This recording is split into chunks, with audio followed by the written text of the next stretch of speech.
What'd you do? I'm here because I robbed a man. Oh, there we are. He got up in my pro hair saying he forgave me and he hoped.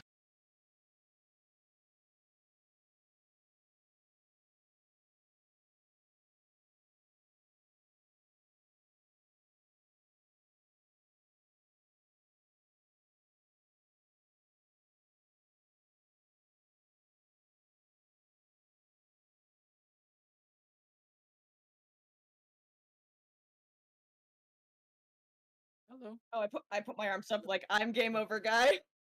It is game over, guy. It's me. Welcome. Oh. What? Rin is saying that they can't hear you. Can't hear us. Now, maybe now. Maybe now. Maybe now. Maybe now. Hi, people in the chat. Please say you can hear us. They can hear us. They can hear us. Ah, damn it. Oh, okay. Anyways. Hi. All right, let's try that again. Hi, everybody. I'm Daniel, aka 𝗏𝗃 I'm here with Game Over Jessie, who is not 𝗙𝗵𝗲. Say hi, Jessie. Hi. I am Daniel's imaginary friend. Yes, that's true. And 𝗙𝗵𝗲, who is 𝗙𝗵𝗲. Hello, I am 𝗙𝗵𝗲. And Geek is not here to discuss the direct, but she has a reaction video already up. And an analysis video already up. So you can go check that out if you want to hear her thoughts, I guess. But we're here to talk about that Nintendo Direct that happened. Because, oh my god, the Nintendo Direct happened! So, that's the kind of energy I have today, apparently. Back it up like 100%. 100%. I'm just, whew. People are saying we can hear it. Please let me know how the audio is. If there's any, like, delays or echoes or weirdness, or if I need to turn anything up or down, let me know now before we get too far into this. Oh, actually, Jessie, can you turn your mic up a little? Because I don't know if the stream can hear you, but I can't. Or I can barely hear you. Yeah, you quiet. All right. That's better. Much better. That's better. I was saying, I would be disappointed if there were not any weirdness. True. It's not a real podcast unless there's technical issues. So. Apparently, my volume is low as well. Okay. You both turn up. Turn up for me. Turn up for the stream. I don't know how to... So, how we all just generalization before we get into any specific topics. How we all feeling today? How we all feeling about that direct? That direct, I was kind of stoked on. I think that they did a pretty good job. I know that it was a miss for a lot of people. I know a lot of people were, you know, hoping for other things, hoping for GameCube emulator, hoping for some Metroid Prime. I get that. Also, my other gripe about the direct is that it was very, like, they showed us a lot, but they didn't show us a lot at the same time. They came out with all of these, like, oh wow, look at this game, and here, blah, a game. That's all you get to see. On to the next one. This direct was a race. This was a 40-minute race. Yes. But a lot of things I'm glad they didn't dwell on. Like, there was a lot of farming sim RPGs, and, like, there is a time and a place and an audience for those, but there was like 100 of them in this direct. Like holy cow, every other game was like a life sim farming RPG game. So there was that. It was the farming direct. But no, I agree. I think overall, it was like 50-50. Like 50% stuff that I would just skip, and 50% stuff that I was actually excited for, and not so much any middle ground. You know what I mean? Like it was all one extreme to the other. But there's some really good stuff was shown, I think, still. Jessie, you've been quiet. How are you feeling about this? I feel great. I feel disappointed though that they didn't have. I keep wanting to say Breath of the Wild 2 now. Tears of the Kingdom, correct? Tears of the Kingdom. I am disappointed they didn't keep the farming sim thing going and show off some sort of gameplay. I would have hated that. No. No. Rin in the chat says just your mic is still super low. Are you sure you don't have to adjust it on your side, Daniel? Because he's like, I can hear The thing him is, really well. if I adjust it on my side, it'll adjust for both of you. So then you'll be I super also loud. need to be turned up though. Okay, then maybe I do. I think, yeah, I think it's both of us. All right, two shakes. Hold on. Let me try this. Yeah, they say it's very low. Okay, how's that, peeps? Is that any better? You guys both say something. Jessie, say something. Hi, I love vanilla milkshakes. And Chub. Oh, I like chocolate milkshakes. Chocolate is better. Okay, let us know if that's better, guys. Yes. You know, a lot of people are bummed about. This is the thing that I find a little bit funny about it. Oh, A lot of people are. wait. They said it sounds the same. Sounds the same? Okay, you. Dang it. Can Still. you turn it up in the slobs OBS thing? It's funny because I have it turned up and it's like all the way up in Streamlabs. But you know what I'm going to do? I'm literally just going to add another source. That's just the same source again. That's what I'm going to do. Yeah, I have the stream open. You're really loud. We aren't. Maybe I just need to calm down. Maybe that's it. It sounds like I might be using the wrong microphone. Oh, really? You sound fine to me. It sounded Alright. echoey and distant in it. How about now, folks? I've just thrown in just like a duplicate source in Streamlabs, so it should literally be double the volume. That might be too much. There's an echo. Oh no. Why does Streamlabs hate me? Okay. Now I sound like a robot, apparently. If you go to...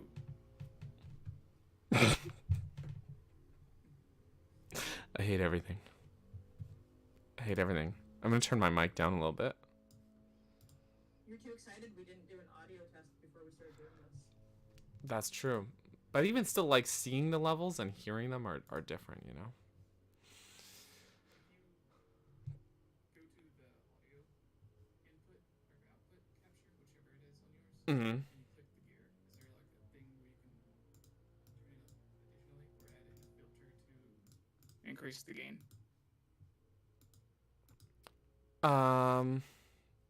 Good question.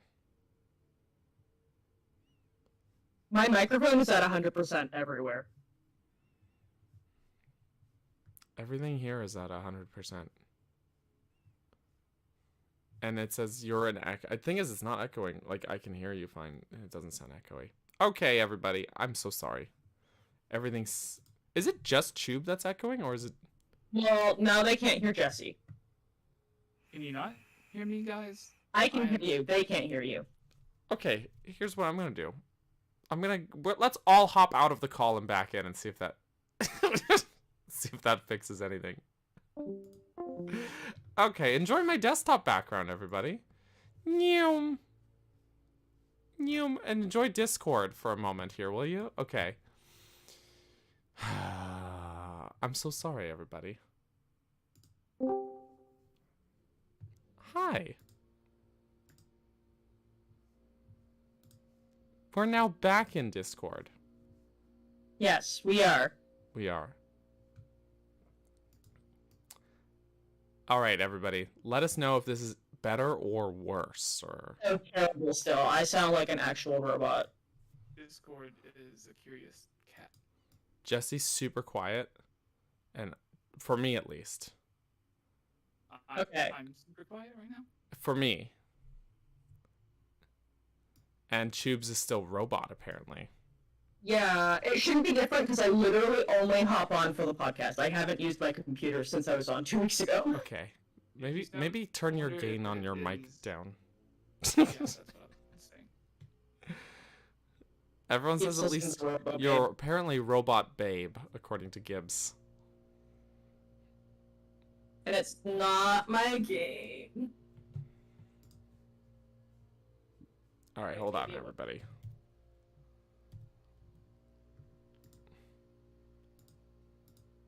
All right, just turn yours. I fixed it. It was my gain. I turned my gain the wrong way. I sound better now. Oh my gosh. Okay. Now. No, I still sound bad. What happened? What? You sound good to me. You sound good to me. So it's just Streamlabs being a little biatch. It's probably it gives us probably the double source, but apparently you're too quiet otherwise. So I tell you what we'll do, everybody, is because you guys were saying I'm loud and they're quiet, I'm gonna turn my mic down, and maybe it'll just match theirs, and then you all can turn your volume when you're listening up. Sorry, I'm having a hard time because I'm trying to listen to the podcast and also you to determine what's happening with audio. Oh no. Okay, tell you what, I'll just shut up and you listen. I still sound echoey.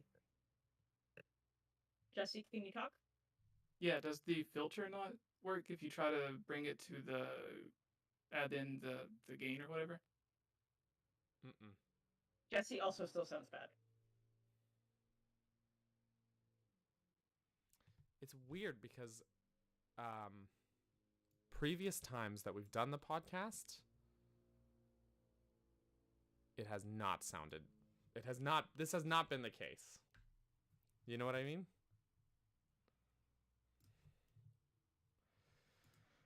There's 133 people watching, and we're going through all And we're just right doing now. sound check for I don't understand it. I'm so sorry. I turned off the second source, the duplicate Okay, source. so maybe that'll be better? Maybe that'll be better. Maybe. So does... No, I still sound weird. Do you have the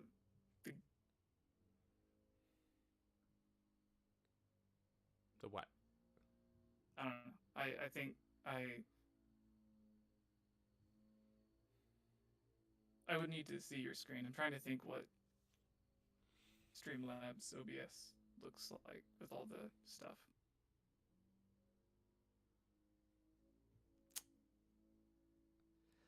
Is there not an option to click on the audio input thing and then add more gain or something to it?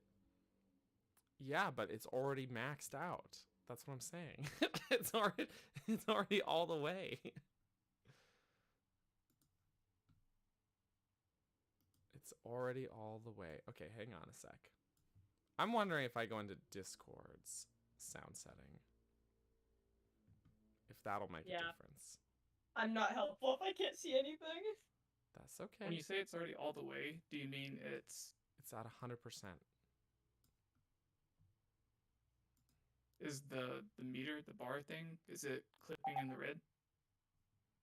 No, but the option that I have is slid up all the way. But it's only going about halfway. Still into add the green. you should still be able to add a filter to it that increases the audio even more. That's what I do on mine to try to even out everything. But what filter? There's no filter to add to it. Oh. If you click the gear, it doesn't say filters. Yeah, but I can add a filter, but what filter do I add? Thing is, like, just adding gain could also make it sound, for lack of better words, gainy. You know what I mean? Okay, just give me 2 shakes here.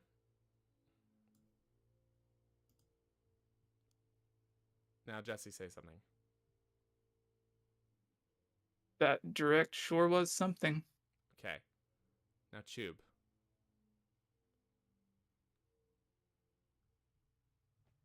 He sounds good. Okay. Do you sound good? People watching. Wait. Is this better? I sound better. There we go. We got it. I don't know what you did, but everything is good. High five. I fixed it. We did it, guys. I don't know what happened, but we did it. All right. Now try we that may again. continue. Hi, everybody. Welcome to the podcast. I sincerely apologize for all of that. It's not a real podcast unless there's some tech issues, so that's kind of the rule. So that's how it be. Anyways, so Direct, we're feeling good. Sorry, Jesse, how were you feeling about the Direct? Because I don't think we actually got your full opinion before we started dealing with sound. I thought it was good. There was some of the stuff that people hyped up that was going to be there was there, and some of the other stuff like the remasters or whatever wasn't there. But I was still excited to get the title, release date, new gameplay and stuff, possibly a new ability in the gameplay, and then there's all the N64 games that they announced. That was really cool. There's the 007 thing that everyone is excited about. For some reason, they only showed off 2 of the Mario Kart tracks, and overall, it was a solid 8 out of 10. It was great, but not perfect, and yeah. Perfect. How do we want to structure this? Because I know that we are all very, very excited about everything that most of the things that happen in the podcast, and I know we want to get right down into the nitty gritty. Do we want to start with what we are excited about? Good question. I have a list of the announcements that I can quickly go over. Okay, yeah, you know what? Maybe as that's like the a best. refresher. The best way to do it is just go down the list and talk about each announcement like in order of the Direct. Absolutely. And if there are then- games that we are not excited about, we can just go pass. Pass, yeah, pretty much. Yeah.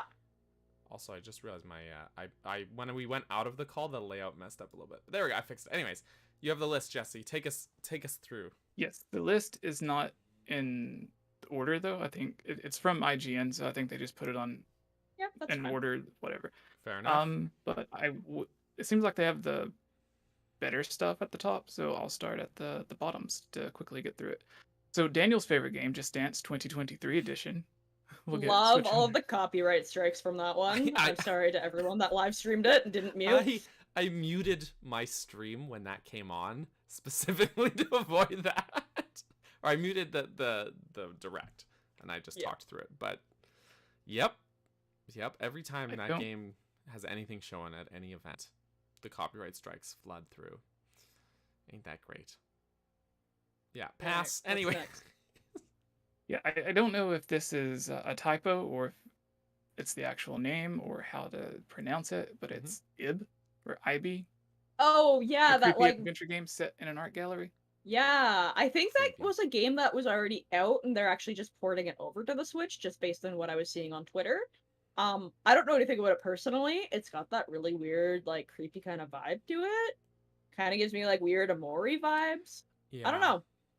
I thought of I don't 𝗏𝗏𝗏 know too. if I was like, if 𝗏𝗏𝗏 was like a horror game almost.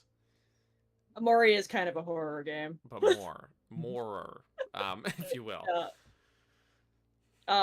Not something that I will probably pick up, but definitely something that I would want to watch others play, I think. I'm squeamish, so it's a pass for me, I think. Just based on that. Radiant Silvergun is the next one. Pass. Arcade shoot 'em up.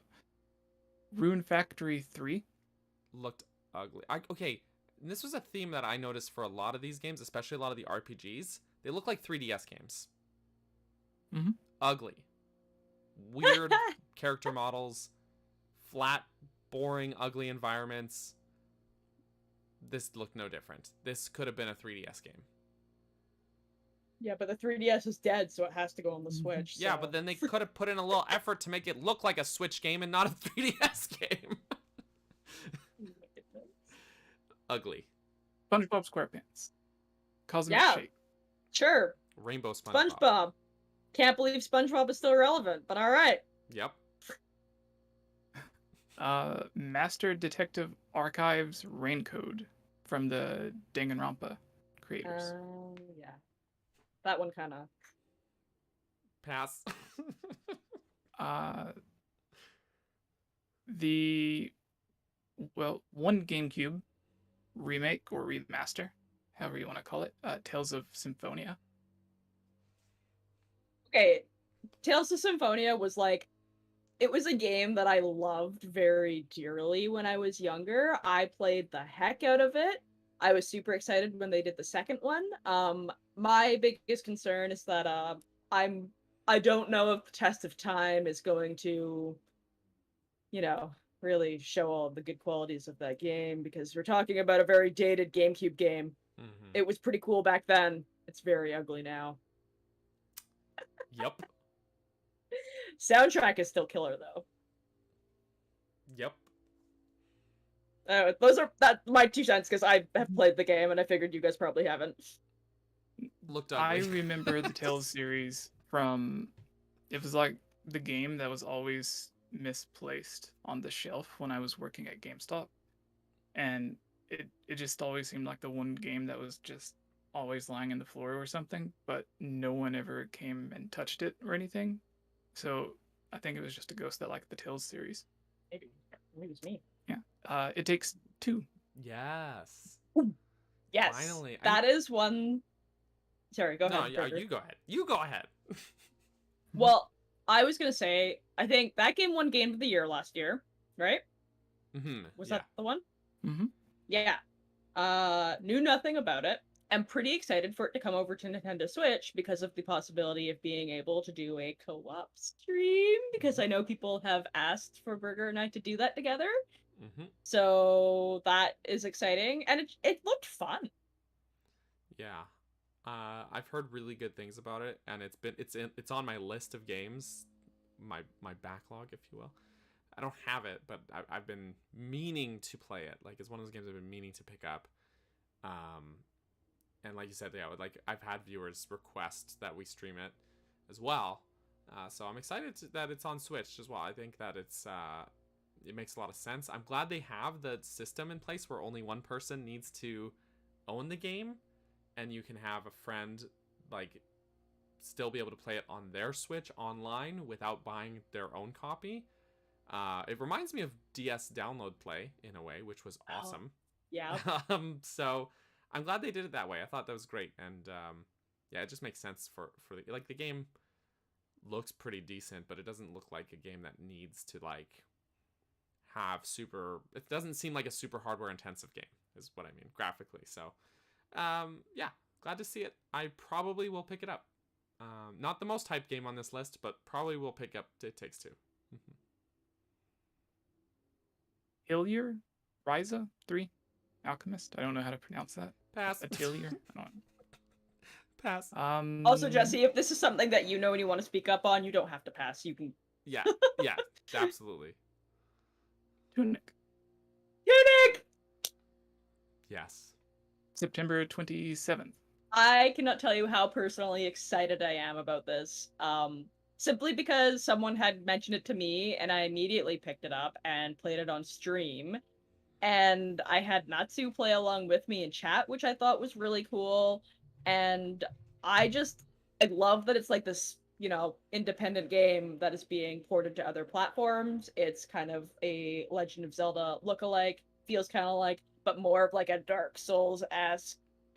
Really makes you fight, feel kind of bad about it. I'm so excited. People are gonna love this game. Oh, same. As soon as I saw the first trailer for Tunic, I was so hyped.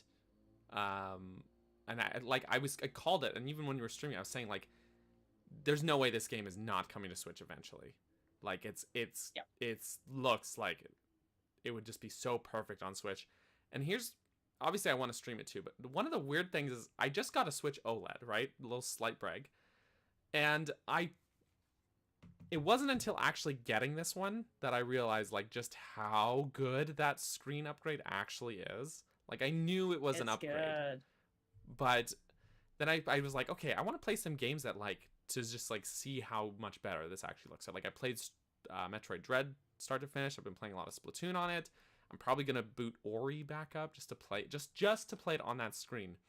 And Tunic is another one of those games that I saw it immediately like, I'm gonna play that on my OLED because that game is really nice and colorful, and it's gorgeous. And of course it's like a Zelda like sort of game in a lot of ways as well. But It's I've been waiting for it to come to Switch because like I knew in my gut that it was gonna. And the game looks fantastic. Looks so good. So I'm excited for that. I'm really excited for that. That was one of the highlights. Like I highlighted 4 things on my list that I was actually hyped for. Tunic was one of them. Yeah. Bazinga. Tunic. I'm excited for it as well. Fatal Frame, Mask of the Lunar Eclipse, comes out early 2023. It is a Wii remaster. Yeah, I was gonna say Fatal Frame. Bunny was really excited about it in chat because I think it wasn't in English originally. That's right. And now it's being brought over in English. I don't know anything about it personally, but of course I always want to share everyone else's excitement and hype. So, woo! Don't know what it means, but woo! I will say, Yeah, it says Fatal Frame is the source of sorry. the most annoying assist trophy in Smash Bros. So I kind of resent it a little bit for that, but but that's more Smash Bros. Fault than that.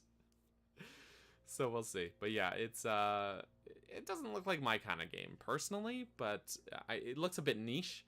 But I mean, I like some niche games, so I mean, I'm sure fans of that series are going to be really pumped for it. And also, it's not a farming game, so props to it for that.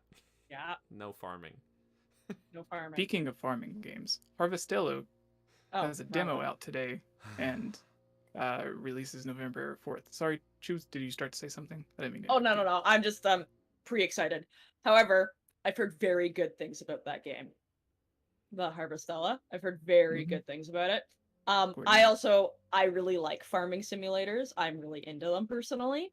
I wasn't into all of them that were displayed, but 𝗏𝗃𝗀𝗏, Square Enix though, cool. I was gonna say, oh, you're into farming simulators, Tubes. Good news. This is the direct for you. There's only one of them that I'm excited about. So right, we'll get to that one. I know which one it is. Yeah. I think. Next is Fae Farm. Releases. I don't think it says the release date. No, just says Fae Farm is an RPG with a mix of magic and, well, farming. 4 players that mixes the best of magic with the fun of building. Takes place in Azoria. Yeah, I don't know. Another wacky farming game. Daniel's favorite. More farming. This little thing that some of you may have heard of in the past, Harvest Moon. Another GameCube remaster. Remake. Or it's not even a remake. I think it's just a straight port. Actually, it doesn't look very different. It still very much has like a lot of those kind of old graphics. I think. Very excited personally though, because this is a game that I dumped hundreds of hours into when I was younger, and it has still lived up to this day where I will bust out my GameCube specifically to play this game. It's got a good soundtrack. You can get married. You have a farm. Your cows are cute.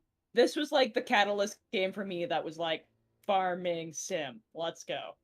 This is the game that started it. The thing that was my biggest dread for the E3 Direct that just never happened. A bunch of cloud games, this time from Capcom. Basically all of the newer Resident Evil games coming October 28th. Right. So, yeah. It's like Village and then like the remakes of 2 and 3. Which makes me wonder if when Resident Evil 4 remake comes out, if that will end up on Switch as a cloud version as well. Maybe. But I just like... I'm not a fan of cloud games, personally. Just the principle of it's the principle of the matter. No, but you know what I mean. Like, it's... Can we take a moment, for me specifically, because... What is it about cloud games? Tell me about cloud games. Why do we hate them? Okay, well, you know the appeal of Switch, right? Is like you can take it with you places, right? Well, if you have a cloud game, now you can't take it with you places. I can't play Resident Evil Village on the go.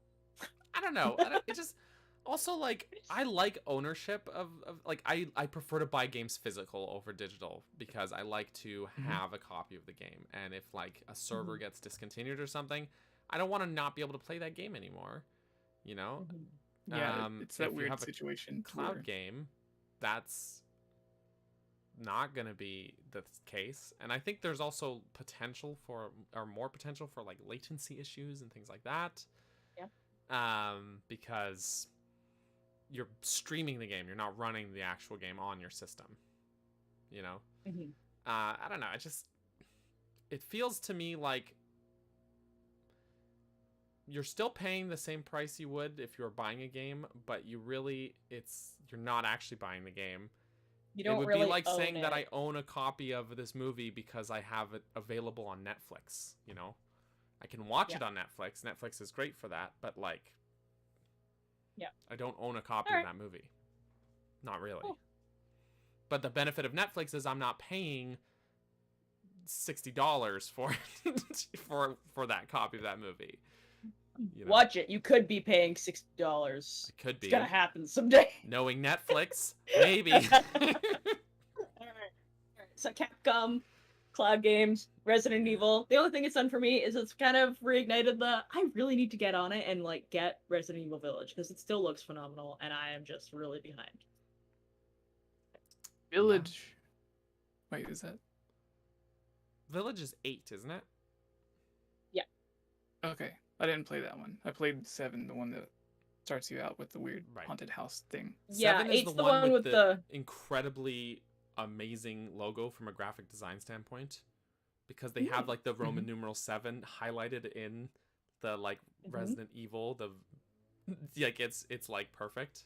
You know what I mean? Okay. just sorry. It's a weird thing for me to obsess over. They also did a great job titling it as well, because I think it was Resident Evil 7 Biohazard, and Biohazard's the name in the original title in Japan. So that's true. Next is the hardest decision anyone will ever have to make with Splatoon 3's first Splatfest: gear, grub, or fun.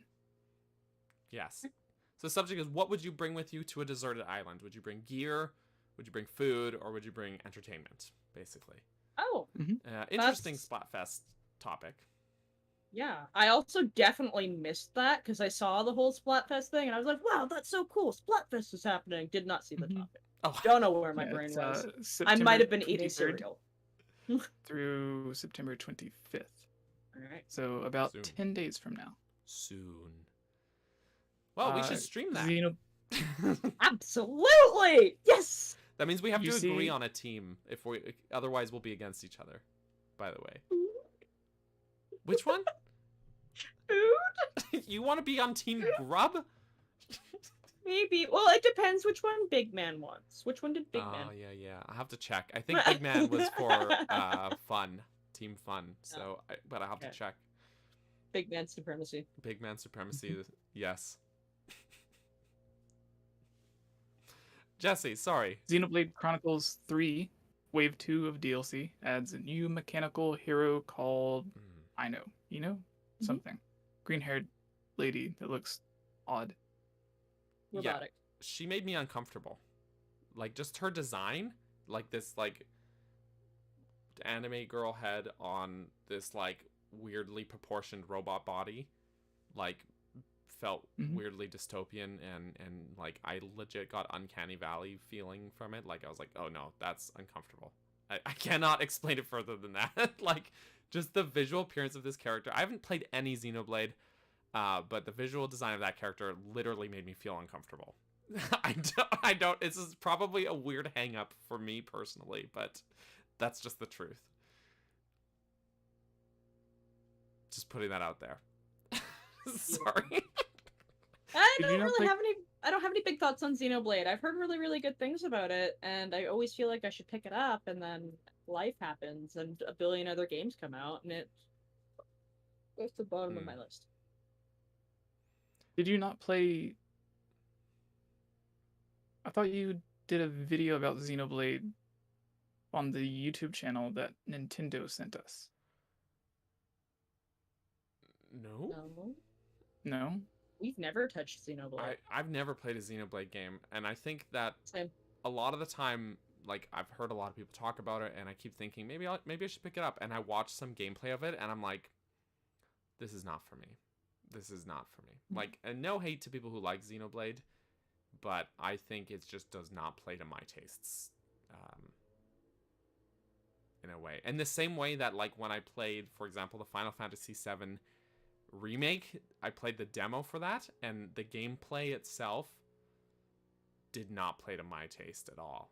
It felt too technical in a way that's not, like, appealing to me. If that makes sense. Yeah, that's fair. Looked gorgeous. The visuals were amazing, but it was like this weird blend of real-time action and RPG turn-based things, but like in a way that felt jarring and like not intuitive to me.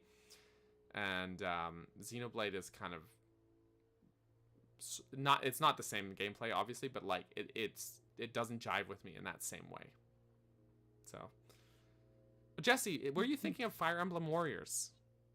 That was no, the game I know that they we got sent. that, and I gave you that code. Yeah. I think it may have been a situation where they sent it, And then we didn't and do I anything just with never it. did anything with it.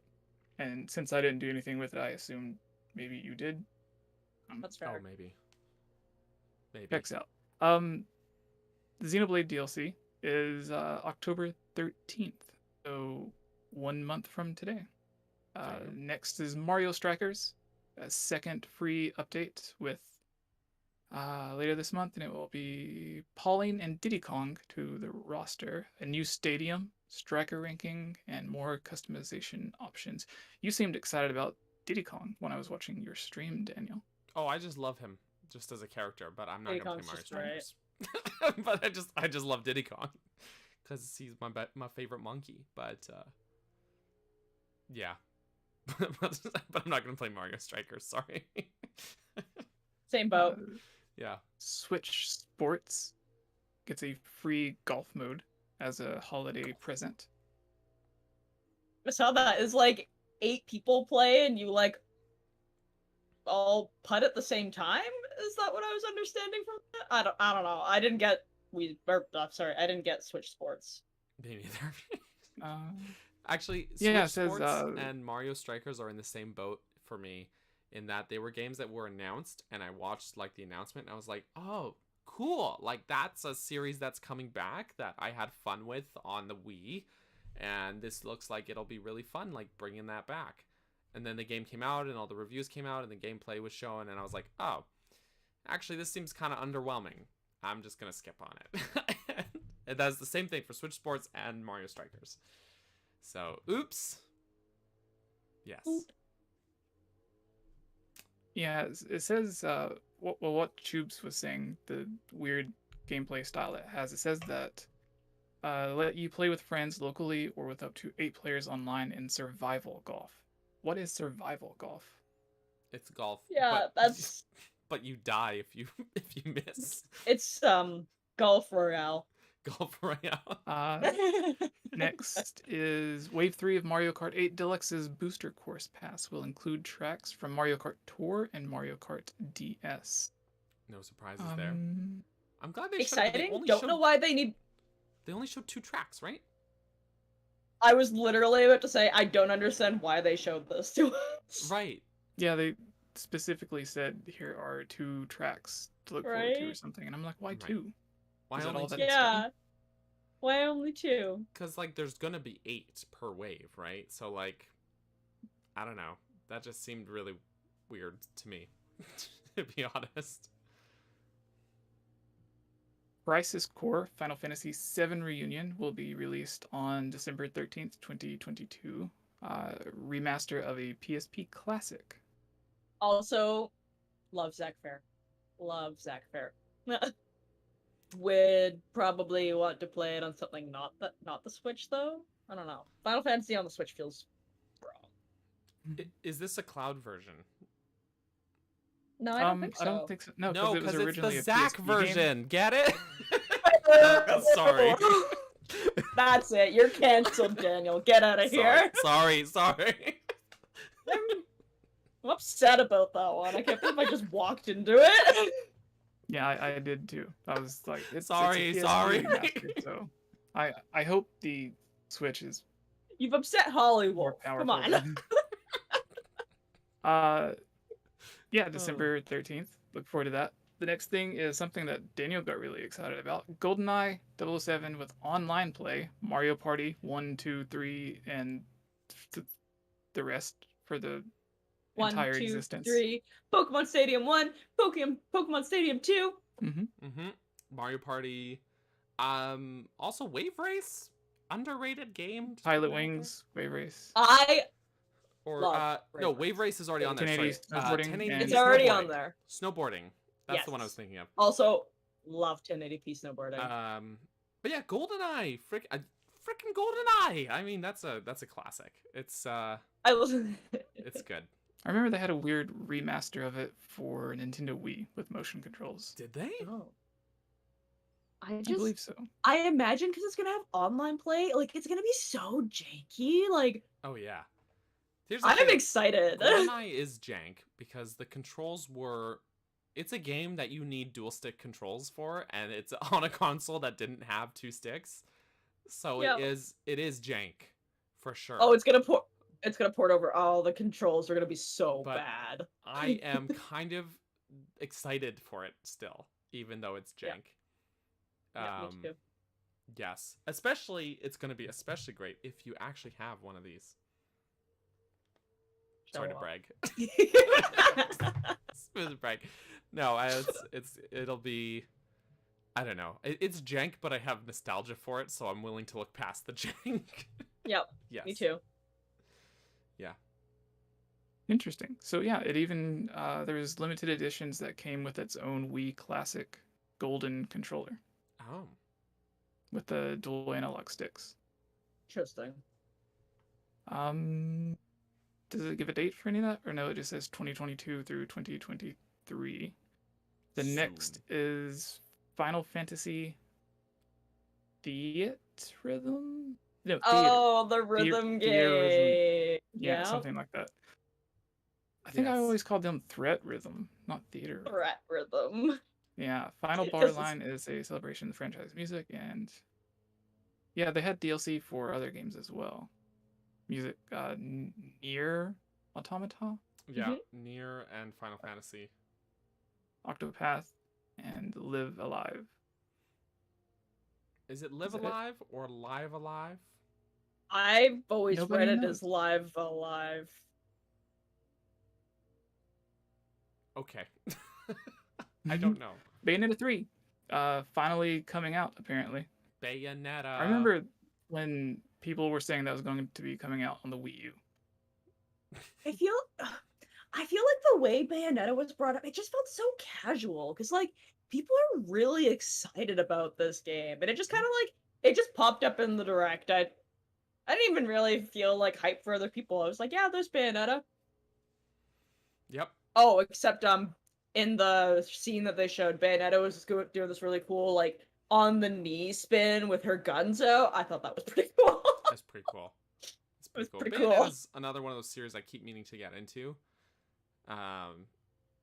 That I haven't yet, but I guess at some point I'll probably like stream like 1, 2, and 3 back to back, just cause. But yeah, no, I'm excited. It's one of those games that's been in like development limbo for like so long, and even though we got no Metroid Prime 4 news, which I was kind of hoping for, this kind of gives me hope because those 2 games jokingly have been like both in that same sort of development hell, as it were. And so if one of them's able to come out, maybe the other one will eventually too, right? Right? Maybe. Nintendo. So Fingers crossed. fingers crossed. But yeah, Bayonetta. Next is Octopath Traveler 2, Daniel's favorite 2D engine, I would say. February 24th, 2023. And Daniel thinks he heard our friend Sean's voice in the game. That was the first thing I was thinking. I haven't checked Sean's Twitter to see if he said anything, but He I was won't wondering if until he the was game's also in this actually one. out.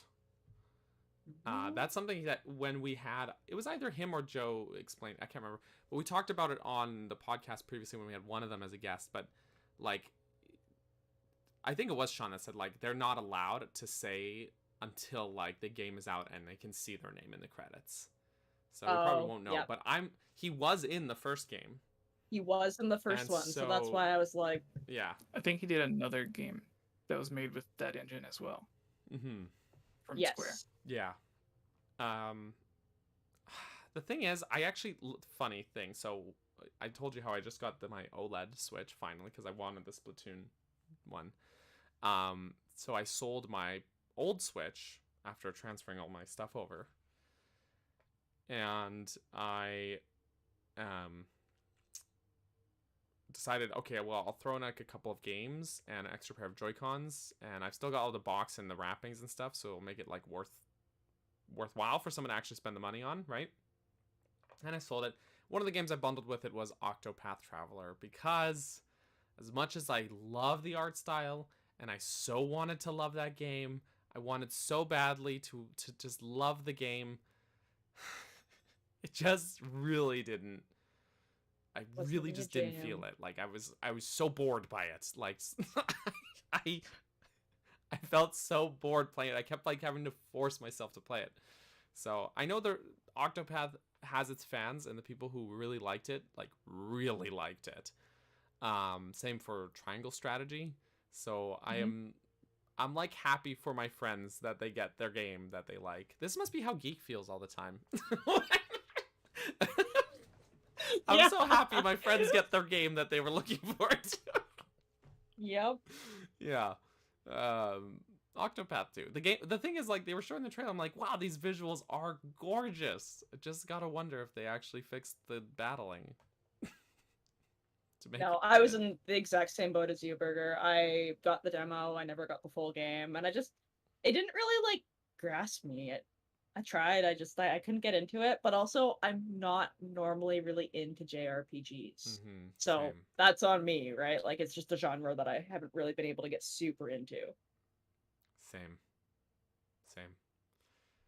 Jessie. Kirby's Return to Dreamland, February 24th, 2023. Wii Classic to Switch. Is it a Wii Classic? I thought it was is the Wii version like a remaster of one that was for Super Nintendo? That was like a collection of a bunch of different... No, so it was like there is Dreamland, Kirby's Dreamland, and then Return to Dreamland was like almost like a spiritual successor or sequel to that. Okay. I never played Return to Dreamland, but I've heard it's one of the better Kirby games, though. It looks great. Yeah, it looks great. It looks better than Star Allies. Maybe not as good as Forgotten Land.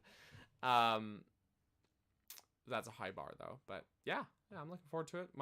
I watched the direct after my reaction this morning. I watched it with my son. This was one of the games that was a highlight for him, I think, as well. So he really liked Forgotten Land, so should be fun. That's next February, right? Ah, baby. Sorry. Yes. People February. listening to audio only are like, what is he? Cat is here. Scary. She just jumped up on me. She's just chilling. Okay, continue. She's baby. I love her. Oddly enough, it doesn't have online multiplayer, just local co-op, I guess. Or if it does have online multiplayer, they failed to mention it in this write-up. Online next multiplayer game, would be cool, Fire. actually. That would be cool. Fire Emblem Engage, announced as a new mainline game, and it features Marth, Daniel's favorite husbando. In that trailer, it looked like they were like channeling like the ghost of Marth's power, and that's why maybe he was red and blue. Like that's the vibe that I got from that. Oh no, the red and blue was like the other guy, wasn't it? Like with the hair that was red and blue? Yeah, that but was he the was other like guy. channeling the ghost of Marth. There was the main. I think that character is from Three Hopes or something, and then I don't think have so no because that I have no idea what's going on with Fire Emblem these days. He was a leak. He was a leak. Everyone's calling him the Cool Gate guy because I guess he looks that's like a where I've toothpaste. seen him. Yeah, so he's a leak. Right. But the way that they displayed Marth, like Marth wasn't in physical form. He was like a little ghosty, kind of like hologram-ish. Right. Yeah, you're right. This write-up says Fire Emblem Engage is the next main entry in the Fire Emblem series, and it will follow a story set 1,000 years after Four Kingdoms sealed away the great evil known as the Fell Dragon. In Engage, players will become a divine dragon called Alir, who must work to collect emblem rings to bring peace back to the continent of Ilios? I don't know. Along your journey, you will even be able to have other previous Fire Emblem characters join your party, like Marth and Celica? January 20th, 2023. So a few more months, and that is out. Okay, just before we continue, we have a super chat from Taker610. Thank you for the super chat. Now I know everything about the new Zelda thanks to the spoiler title that is totally a spoiler and not the least bit ambiguous. We'll get into that in a little bit, but yeah, that was not a spoiler, the title. It didn't feel like a spoiler at all. So, yeah, weird, right? Thank you for the super chat, by the way. Why did she leave with the next one? Why'd she take the cat away? No. She didn't want us to steal its love and affection, so she's hoarding all of it to herself. Bring back the cat. Bring back the cat. Good. Oh, she did. Look at that. She did bring it back. The next is your favorite, Pikmin 4, coming 2023. Miyamoto came out, trolled everyone with the weird phone game that apparently you have to pay a bunch of money for. And then, it says Miyamoto had previously stated that the game was very close to completion in 2015. Only 7 years later, and it's finally here. So, thoughts, Daniel? They showed like only a very brief amount of actual anything with the game, but what was there looked gorgeous. And also he talked on the like Pikmin game like philosophy of what was the word he used? It was like momentarily. Sorry? I don't know. But it was like talking about the sort of that gameplay philosophy of like planning and executing and commanding your strategy. And that's really like Pikmin is basically an RTS game, right? So but yeah, this was one of the 4 big hype things for me. Like I love Pikmin. Pikmin 3 in particular is one of my favorite games of all time. It is so good. And like it feels like this is the return to form, like because we had, don't make me say it, we had that 3DS game and then we had Pikmin Bloom, and it's like these are games featuring Pikmin, but they're not Pikmin games, you know. It doesn't have that core gameplay essence. But this from what Miyamoto said, this is like proper Pikmin gameplay. And yeah, I'm so beyond stoked for that. Like that was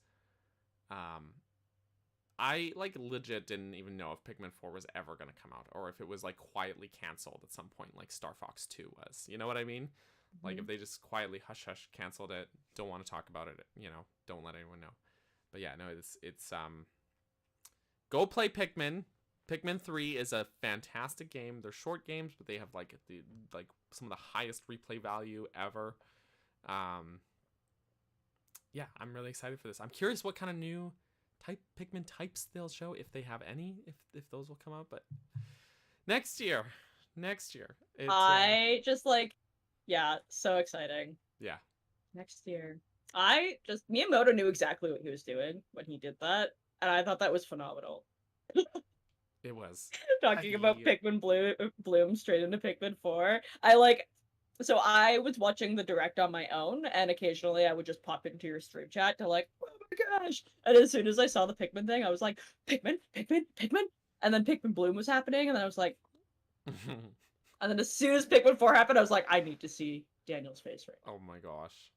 It was, I got trolled though. Good. Like, I posted So like good. the 4 screenshots from Yep. my reaction on Twitter. It was like a story and 4 photos, and it was like me being ready and then disappointed and like, and then Yep. like ah, So good. so good. Yes, so hyped, for that. I'm so beyond stoked. My Pikmin 4 theory is that it probably was done or close to being done in 2015, but it was in the same way Zelda Wii U was originally, or Breath of the Wild was originally made to take advantage of the Wii U gamepad and had a lot of features that they had to remove and take out. I would say Pikmin 4 probably had the same thing, but then when they noticed the Wii U starting to be a failure and Pikmin 3 not really doing that well on the Wii U and the Switch about to come out, they probably restarted it as like an almost completely different game without all the features that it would have used. It's worth a mention as well, for those who follow, his name's Liam Robertson. He is one of the people behind Did You Know Gaming,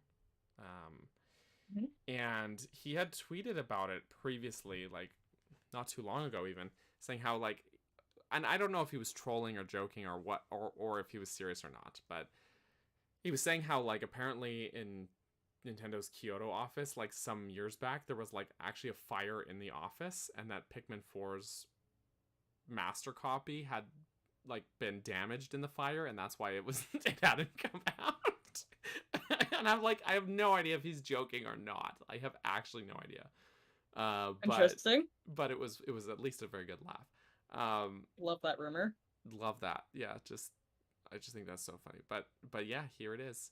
But like legit, I was thinking when Pikmin 3 Deluxe came out, they included a bunch of like bonus levels that's like set as like a epilogue story after the game ends.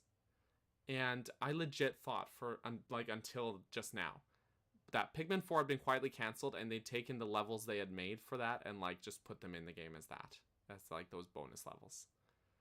Because they were trying to sweeten the pot for Pikmin 3 Deluxe. And I was like, oh no, that's what we got instead. Or that Miyamoto said Pikmin 4 was done and he actually meant Hey Pikmin, which is not a real Pikmin game. So, yeah. There's people in the chat saying they never got into Pikmin. There's 2 kinds of people in the world, I think. People who love Pikmin and people who never played Pikmin.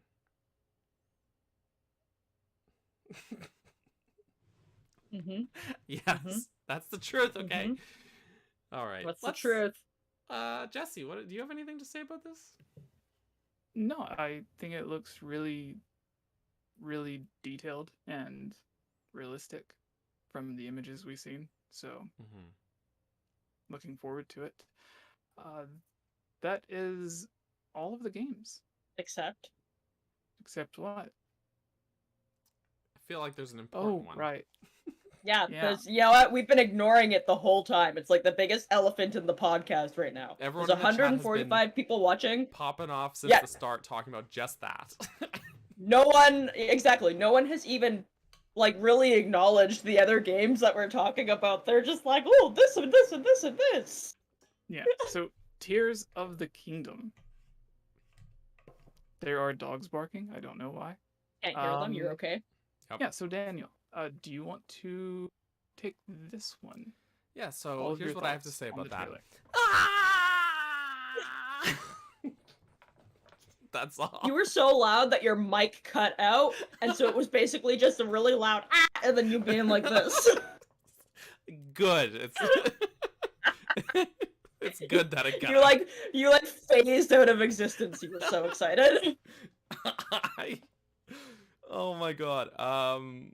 Wow. Okay, the first thing, nobody else is talking about this, and I talked about it too much, but I'm still going to again. What they showed for Zelda today was running at 60 frames per second. Breath of the Wild struggled to maintain 30. So I don't know if this is just some of the new upscaling stuff they're using, or what it is, or if they've just got this better optimized,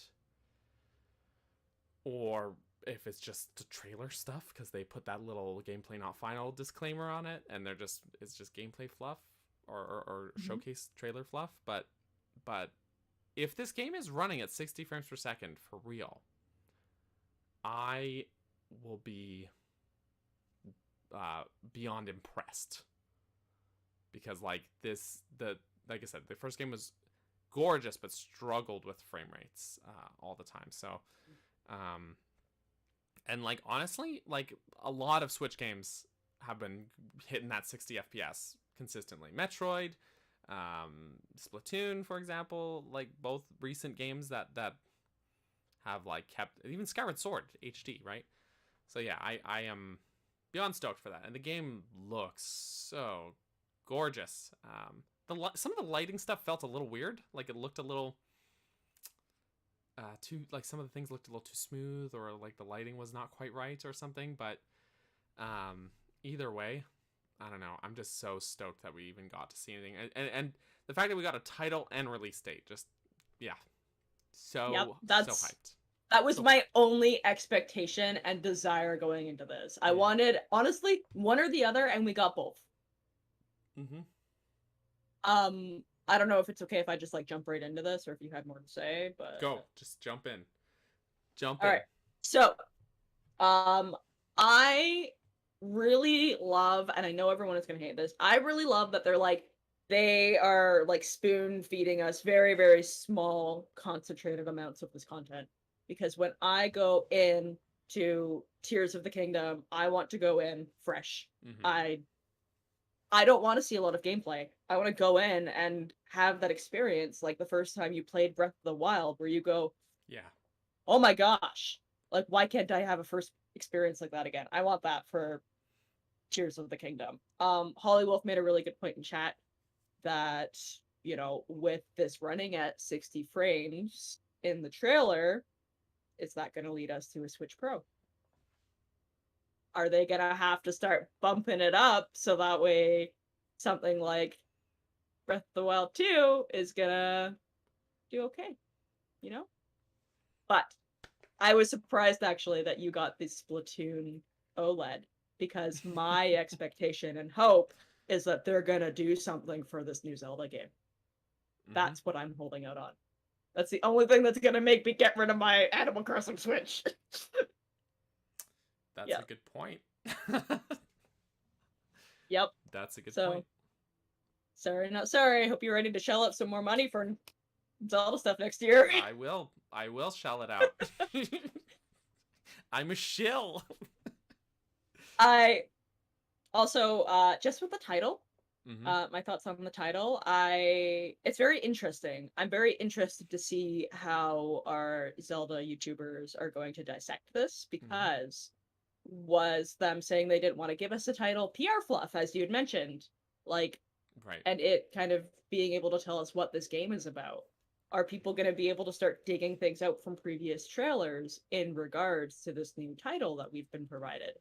Also, are we going to see, you know, some sad stuff? That's what I want. I'm really driven by like sad things that happen in stories, because that's what keeps me engaged.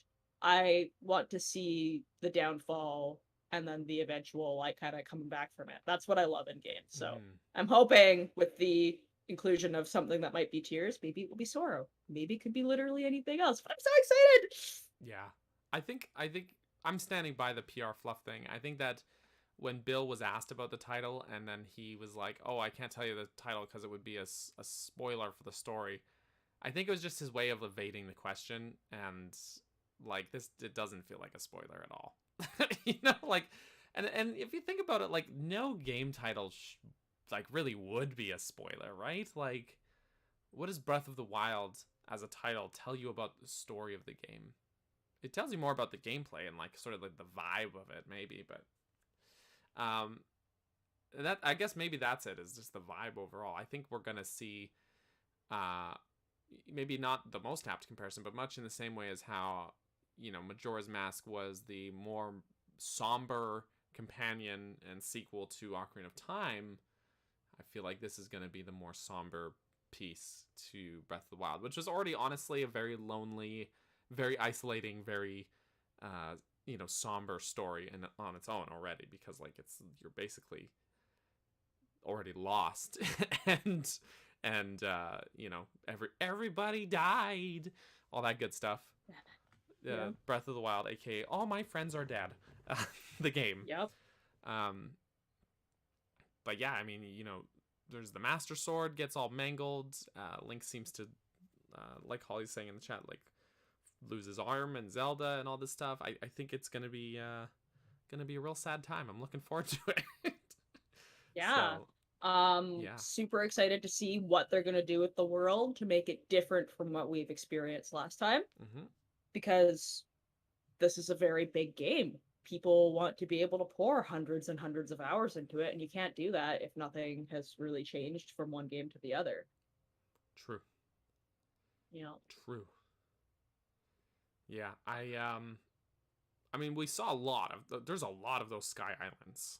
Like, there was a shot in the trailer where he's in the sky, and like the camera sort of like turns, and you see a bunch of the sky islands in the distance. So there's a lot being added here as well. But it was cool to see, because we've seen the patents with some of those mechanics, like going like the time reversal thing, which we saw a little bit of in a previous trailer. But it was cool to see it in action in this trailer, where he's like riding up the thing, and it's reversing, so it's like going up in the air. Like, I was really happy to see like some of those new gameplay concepts like in the trailer here right away, which is really cool to see. Also, like, it gets you to think like, how, okay, we've got these new mechanics, and now they're kind of showing us like, okay, here's some of the things you can use these for as well. Here's how you're going to be able to abuse physics this time. So it's yeah, it's absolutely hype. I do think, honestly, Tears of the Kingdom, I'm gonna just say it, sounds a little corny just from a phonetics standpoint. You know, but you know, that's fine. that's fine. It is what it is. I still think the game itself looks really, really great. Could have been worse. It could have been Breath of the Darkness. Yes, or Death of the Wild was another one of those stupid remarks going around. It could have been one of those. Thank God. And I don't know if you guys have like taken a scroll from Twitter, but people are already making some pretty interesting theories on that like green kind of circular part around the title. And people are like, you know, connecting it to ZOEY. And does this pattern look familiar, like similar to Midna's helmet that she was wearing? I don't remember what it's called because brain. Yeah. So, yeah. Yeah, I think I don't think Midna's coming back. Sorry, guys. She would be well over 10,000 years old at this point, so, you know, just let it go. But maybe Twilight, maybe, I mean, you could say there's a possibility. I have theories that, like, the ZOEY were banished and they are the Twilight people, maybe. Or maybe it's just that people who worked on games accidentally have similar artistic tendencies. And you know what I mean? And accidentally made design parallels. It could happen. But I do feel like they're leaning into the ZOEY stuff, because we've talked about this on a previous podcast. The story for Breath of the Wild initially had nothing to do with Sheikah technology when they were first designing the game. And in 2014, when they showed the trailer with the Guardian chasing Link, which, man, I wish we actually got to play through a segment like that. But there's that old trailer in 2014, the Guardian like chases Link through like it's the ZOEY Ruins area and like breaks the bridge and stuff, and everybody like got super pumped about that. And there was like all these Zelda theories, everybody's dissecting this stuff and the visuals of the Guardians, and the reaction was so visceral, so positive to that Nintendo went and changed the story to include more and more of that Sheikah technology, until basically the whole story is about Sheikah technology now, right? And I think that's the same case here, is that Nintendo saw the fan reaction to the mystery of the ZOEY and how much we've been obsessing over that over the last 5.5 years, and basically built their whole game to focus on that as the sequel. It wouldn't be the first time. Nintendo's Breath of the Wild's existence is all based on our feedback from Skyward Sword, right? So as well as what I said before. So yeah, I think we'll be exploring more of that. But I'm gonna stop jabbering because we have a super chat. Someone talk about that. Chat. Yeah, super chat says, do you think the swirls around the large figure in the trailer could be the tears from Aaron for $5? Thank you.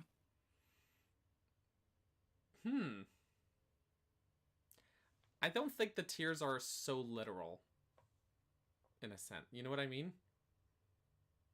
I don't think it's a literal tear, or that there are going to be literal tears. I think it is meaning it in a figurative sense. In the same way that there's Breath of the Wild, there's no literal like breath you have to capture in a jar. You know what I mean? That's what I think. I think it just means a more figurative, like, kingdom in mourning, or that there's a massive loss that is felt throughout the whole kingdom. That's my thought. Chub, you look so deep in contemplation. Brain is overclocking. Deep in contemplation because I was just quickly rewatching the trailer. People in the chat were mentioning just some like audio cues that they had picked up, so I was just like, I'm gonna go back and because they're taking tears, like you said, quite literally. Right.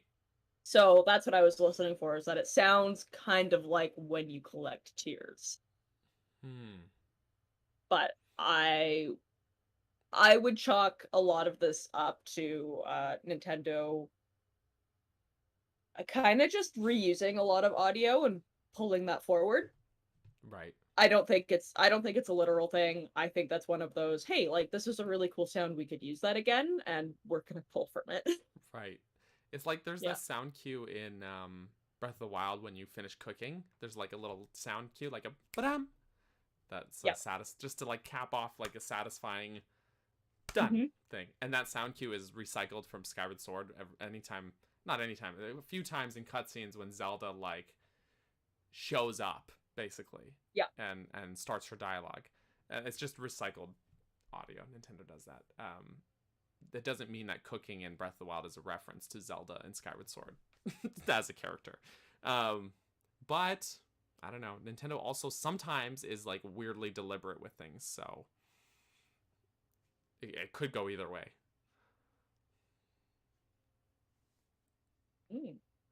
Yeah. I'm very, very interested. I'm very curious to see what kind of theories everyone's gonna post about this. Yeah, those are my thoughts. Jessie? Yes, I was just I downloaded the video earlier, so I keep scrolling through it. I am thinking that the same way that Breath of the Wild, the breath part was more figurative or whatever. Like the game's not Link just walking out of the cave and going So I think it's not as literal as some people might think that it is, like in Skyward Sword or Ocarina of Time, where it directly related to something really important. I want to know, in the spot where Link usually has the Sheikah slate, he has something else. Yeah, it's like a different, not tablet with a screen, but like tablet with writing on it, and then little sections or pods. Maybe that'll be used for different magic abilities like bombs and stuff, where we don't have the Sheikah slate this time to make bombs, so perhaps those are like you get 7, 8, however many of them, and then you can choose to use it for a bomb, or you can use it as whatever other item he has, which kind of reminds me of the original idea they had for the Sheikah slate, where you had to get those little bottles and keep refilling it in the Creating a Champion book, which is what the blue flame stuff that you have to use to run the tech labs. the pool that the flames come from was originally what was essentially the battery source for the tablet. So I wonder if that's something similar, or at least a similar idea. And then he has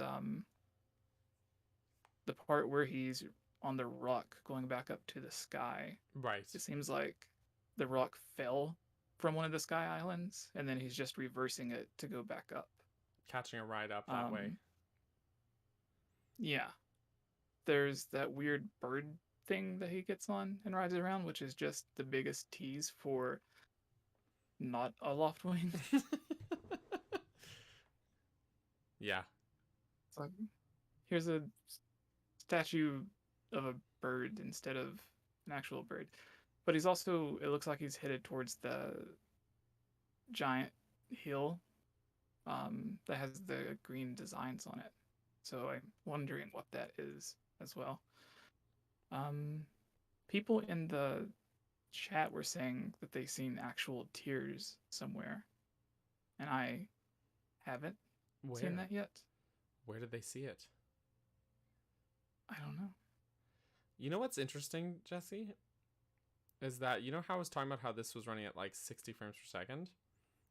When they showed it in the direct itself was playing at 60 FPS. And it looked like the game was as well. But Nintendo uploaded the trailer separately. And the trailer is not. The trailer separately uploaded is at 30. Yes. The what is it? The trailer being 60, or the game being 60 in the original direct, reminds me of the second trailer. Was it? Yeah, I think it was the second trailer they put out for the game, and it was in 60 as well, even though the game was running at 30. Right. It was still uploaded in 60, and people took that as a sign that maybe they messed up and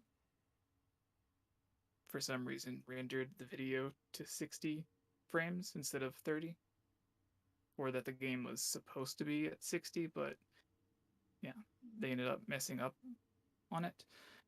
And with the game looking better, because the graphics look a lot better than the original Breath of the Wild, like there's not as many jagged edges and stuff. And yeah. we've talked about that in videos before. Although and it does some of the make lighting looks a little weird. But go on. It does make sense that the game would be able to look better and perform better, closer to 60 frames on just the normal Nintendo Switch without a Switch Pro or Switch 2.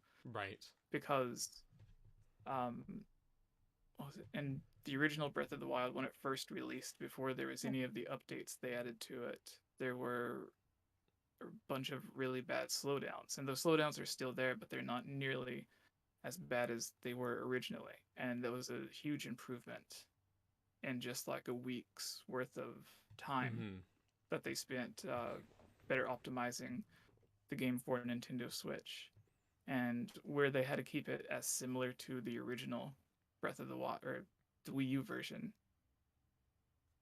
they couldn't really optimize it, and they were working on both at the same time. So if you take that into account and just them better understanding the engine itself and the hardware of the Switch, I think all of the improvements make sense, especially if they're using any of the artificial upsampling stuff like they did with Splatoon or Switch Sports and Monolith Soft's other game, Xenoblade, all used it. And I imagine, I keep thinking Breath of the Wild too, Tears of the Kingdom is probably using that to help it out as well and reach that 1080p and 60 frames, to where the game's probably really running at 720p, but it's artificially running at 1080p. Interesting. Which I made a couple of videos breaking down examples of all of that a while back. But yeah, that's all that I have to say. Something I want to mention is that in the scene where Link is riding up that rock that's like reversing back up into the air, in the background, it looks like there's a new enemy flying in the background. And it reminds me of the Cargaroks from Twilight Princess, which are like little pterodactyl looking enemies. You know the ones. Mm-hmm. But I was just like, as you were talking, I was watching the trailer again at like 25% speed. Like it's super slow-mo. And he's just, the blinking him, you'll miss it. He's just sort of flying by in the background. It looks like a Keese. No, but it's too big. He's like way in the background. You know? I don't know. He's not that in the background. Well, he's too big to be a Keese. he's too big. Yeah, he's got a weird thing going on his tail. His tail. Yeah, the Keese don't have tails. It also reminds me of the bird enemies from Wind Waker. Mm-hmm. The Cargaroks. Mm-hmm. Rivali's son. No, that is not Rivali's son. Oh my gosh. Regardless, I'm excited. Even if it's just this tiny glimpse, I'm excited to see that new enemies are a thing. Even though they didn't show it very much, it looks like he kind of flapped in there by accident. Mm-hmm. Yeah, he's got like bat wings. Yeah, exactly, and a big long tail. And the Keese don't. They've had like their little fang things at the bottom. They're pretty tiny. Yeah. Yeah. Yeah. Also, this is a weird thing, but there's like some of these wide shots here of like the whole kingdom, and maybe it's just the time of day that they caught this at, but I'm hoping it's the other option, which is that the color is better. Because a lot of the times I think Breath of the Wild's a gorgeous game, but there are times when the colors feel a little washed out. And so, like, for example, on my videos that I've been working on, like one I've got coming this Friday, for my Breath of the Wild footage, I do color correction on the videos, just a little bit, just to like make the colors pop a little more, because they feel a little dull normally. And I'm hoping that maybe the color is better in this game. Actually, you know what? There's a great video by Monster Maze on that very subject. You should go watch. But called like Breath of the Wild's color problem or something. But yeah, it definitely, like, for me, as like when I'm editing videos especially, it's something that like I notice. And I posted a like side by side on Twitter being like color correction, and there were people like, I can't see the difference. So like, and that's fine. But for me, like, it's my editor's eye. Like, I can't not see it.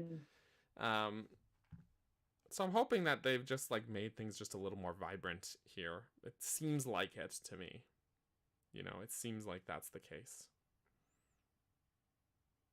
Yeah, I'm very interested. Also in the scene where he's kind of gliding along, there's that rock that has like the colored markings on it. Yeah. Very curious to know about that. And also kind of interesting because when you watch, you can see a couple of pretty distinct landmarks from Breath of the Wild. Yeah, you can see the castle floating, or it's not floating, but it's raised, and you see Death Mountain spewing a bit of lava at the top there. That place with all like the weird like mushroom things I forgot the name of. It's like the swampy bit. 𝗬𝗏 Scablands, and the Thunder Plateau is right below them. And you see 𝗵𝗲 Bridge. I know all the I know. That's why I was like, I know that you know all of this better than I do. Yeah. Yes.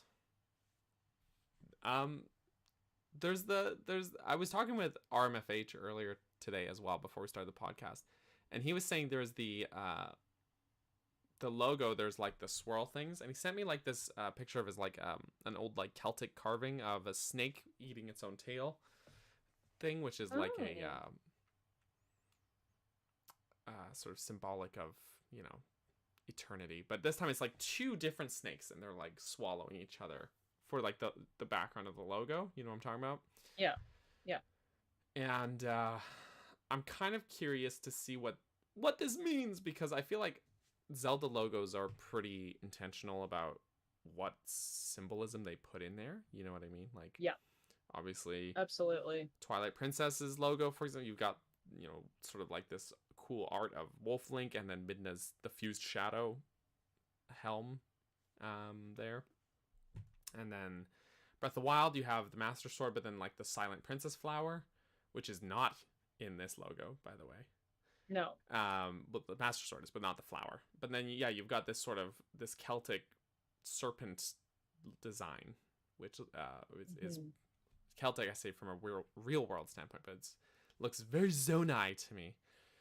I think also to Holly's point, it's very interesting when you scroll through, and just by seeing all those landmarks that are in the air and all of the separate like holes in the ground that we're seeing, they're pretty large. I'm hoping that there's more to them, and that they're not just holes. I'm hoping maybe they lead to underground caves. Right? Because Yes. he opens that big door at the beginning too, right? Mm-hmm. And what door is that? Because it Right. also has the serpents on it. Yeah, but it's different than anything we've seen in the first game. The serpents are kissing in this one. Yes, they're smooching. They're smooching. They smooch. Though maybe it's different because they just took the door texture and then just like mirrored it to like put but instead of making 2 door textures. God, they couldn't be that lazy, could they? I mean, it's just easier, right? But actually, I can't wait to door find the has, door like, with the all snake those, kissing. Like on the sides, there's like all those like circle designs. I just think they look like freaking awesome. Yeah. Really visually interesting. But part of me was kind of hoping is that he's coming out of a dungeon. I'm really hoping that's the case.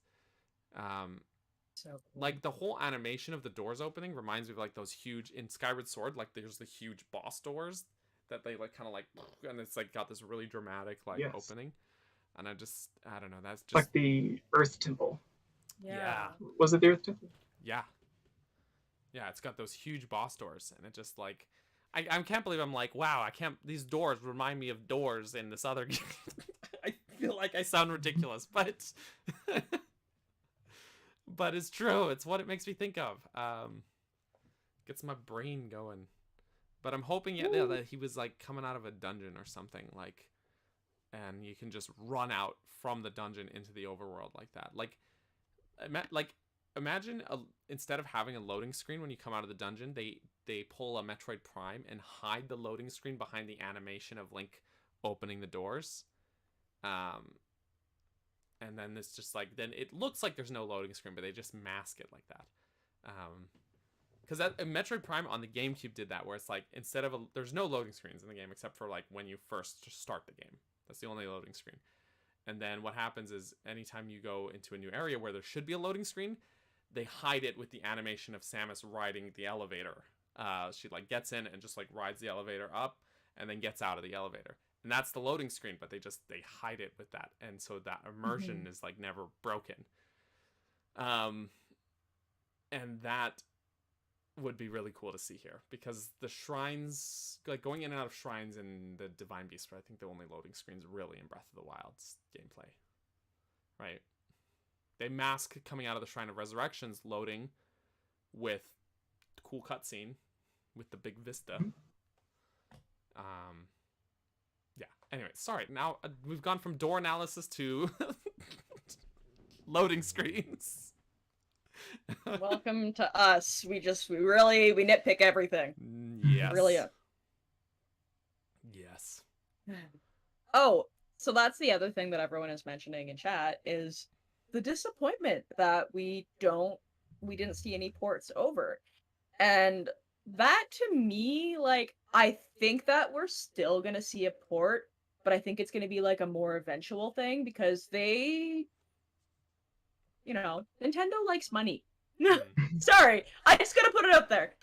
the money. People like money. And also, the easiest way to make said money is to port the games that everyone is asking for over. And, like, they've already started a very slow process of starting to port these over. I don't think it's a matter of it not happening. It's mostly just when it's gonna happen at this point. And who knows?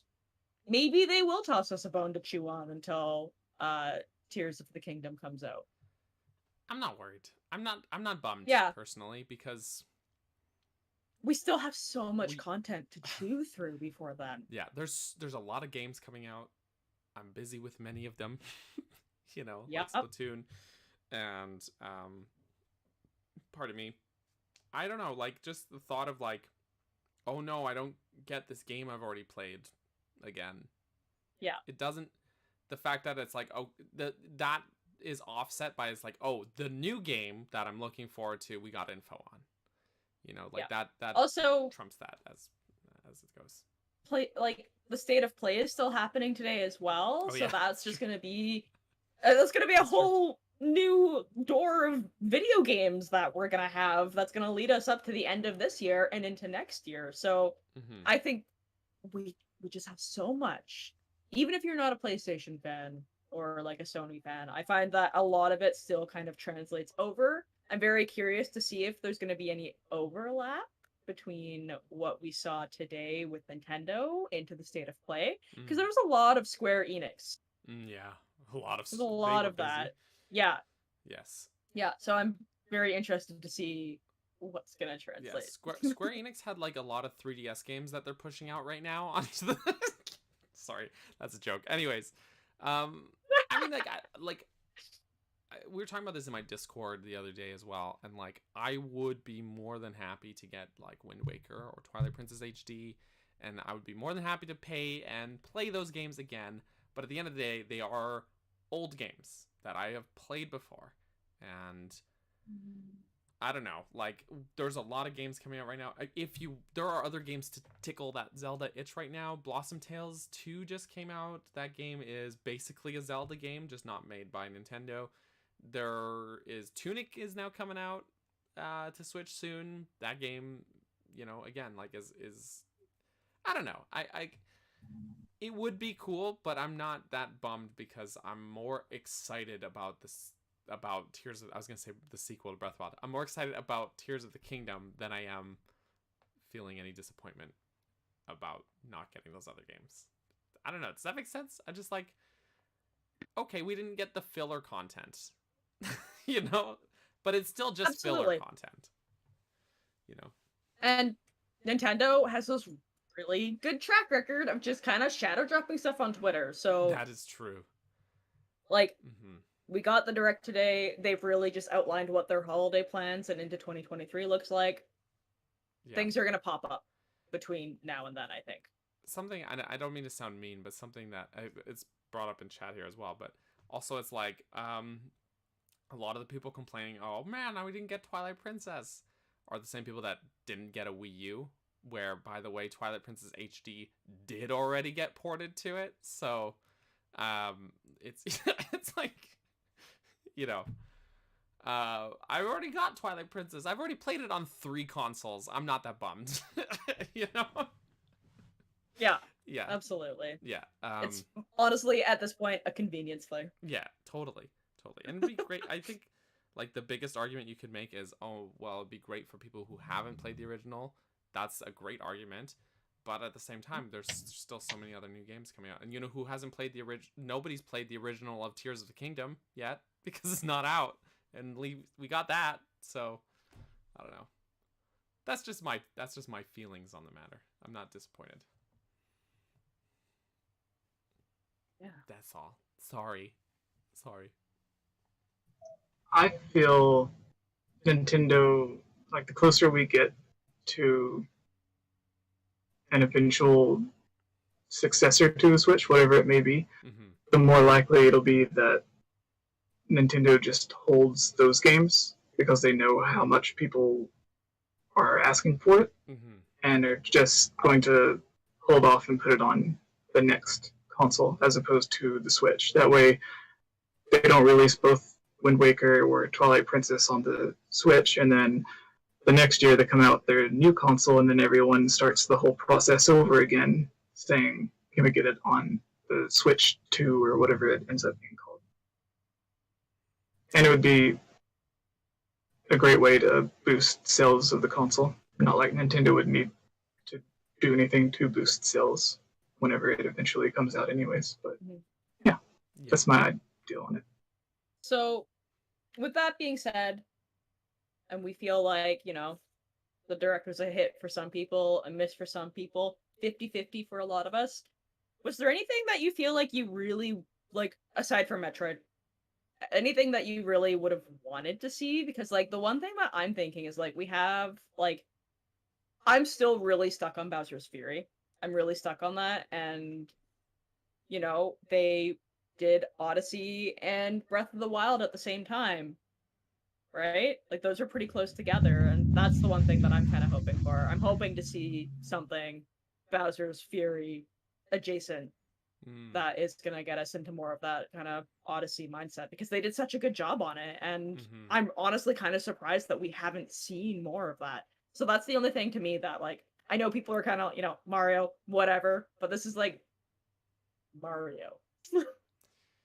That's a good point. Mario is like huge. Sorry, Jesse, you go first. Jesse, go.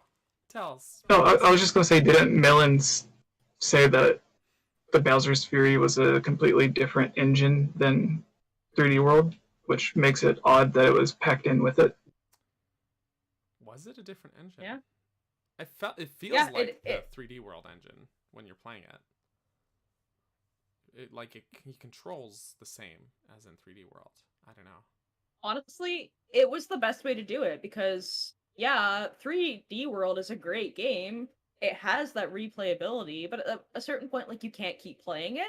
So I think that was probably their best sales tactic to make sure that people were going to pick this up, because one, you get a game that you love already, and two, you get something new. Yeah. That's and like, what's in it for me as the consumer. Really good something new. Even if it was like 10 hours long, you know? Yeah. Yeah. It is worth a mention that I think a lot of and Joseph in the chat brings up a good point about direct disappointment, and I think a lot of people's disappointment probably just comes from the rumor culture that has really manifested online these days. And like what it does come down to is, like, people are like, we didn't get Twilight Princess HD, how come? Well, Nintendo never said that we would, right? Nintendo didn't promise dessert, everybody.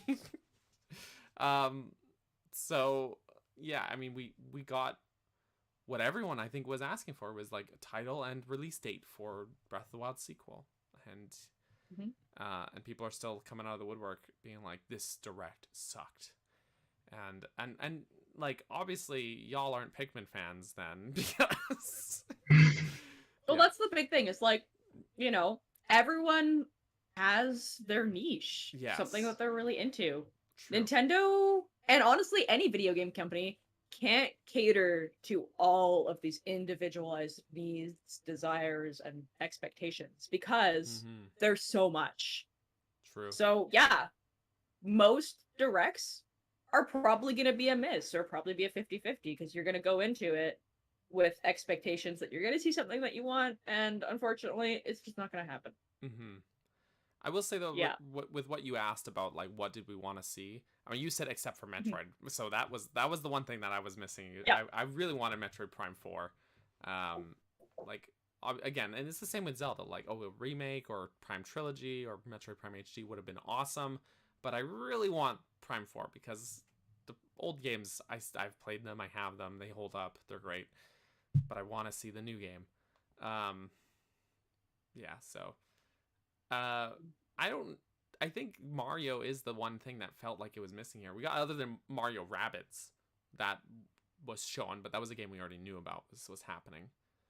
By the way, Mario Rabbids, the first game, is like really good, so I'm actually really looking forward to that.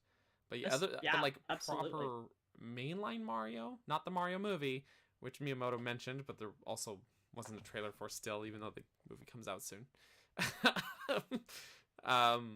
Mainline Mario is still something we haven't seen since Odyssey. Like, new mainline Mario. Because Bowser's Fury Mhm. was basically like a side mode for 3D World, Yeah. right? So Odyssey, that was in 2017. And like the only other thing I could think of is they hit really strong with talking about what they're going to put on the N64. Mm-hmm. Amazing. Love that. Yeah. Honestly, the N64 had so many games. I'd love to see a way where we can start transitioning from, yeah, they're going to start doing these regular uploads to the N64, Mm-hmm. but what's next? Like, are we going to get the GameCube on there? Are we going to get past consoles that people also want to see? And I think we were looking at like that data mining that was showing that there were still like a couple of other kind of emulators that were present on their capabilities. So Mm-hmm. yeah, Yeah. that's the only other thing I could think of personally, is just, you know, starting to see them bring other old console services to us. Yeah, Mhm. for sure. Another thing that I was thinking of is the same people that were saying that they were told or whatever, however they came across the information about Wind Waker and Twilight Princess HD. They also said that there was going to be a bunch of GameCube games coming to Switch that would be shown off on the Direct, and some people assumed it was a GameCube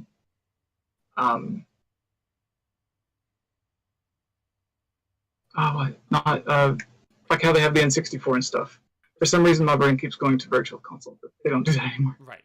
And But instead of an emulator, it's just like a bunch of Square Enix and other companies that are actually bringing their classic GameCube and Wii games to the Switch as actual remasters, not just ports. So they technically were correct about all of that. It just wasn't the Wind Waker and Twilight Princess side of it. Yep. Yep. I think it's funny because the rumor was like there are GameCube games coming to Switch, and people got in their heads about which GameCube games there would be, even though no one said which GameCube games. And then now they're disappointed that it's not, because it's these other ones. Yeah, I'll say though, The trick is to always Harvest Moon. a lot of those remasters. The trick is to always really just look be lackluster. disappointed. But yeah. Overall, though, I think the Direct was solid. Like just as an overall thing. New Fire Emblem game, even though I have kind of mixed feelings about how it looks. Cool N64 games. That's just an awesome bonus. Tunic looks great. Pikmin exists. I love it. Just Dance. Nope. Zelda. You know, yeah. I am pumped. We should probably transition to the Zelda mailbag though. Wow, Yeah, Yes. do we have any questions? I cannot check Discord, but I will check Discord. The thing I Yeah. actually saw one in Discord, which is totally invalid now because it totally is like the Direct just like answered that question. The Direct's existence, you know. Love it. So we might have to skip that one. That's fine. That's fine. How am I so hungry? I ate like 4 protein pancakes. Yeah, pancakes before I hopped on, and I'm just like. bleh, 4 pancakes? They're like little like protein pancakes. They're just like bananas and oats. Yum. with so many people watching, I think the last time I was able to see it was like 140 or 150. There's probably a bunch of people that aren't used to watching live. So our Zelda mailbag is your chance to ask questions in the chat. So if you have any questions, you can tag one of us or put up your question. And if we run out of questions, we will look through there to find it. So here's your chance. If you have anything that you want to ask or just curious details or theories to point out with Breath of the Wild. Ja.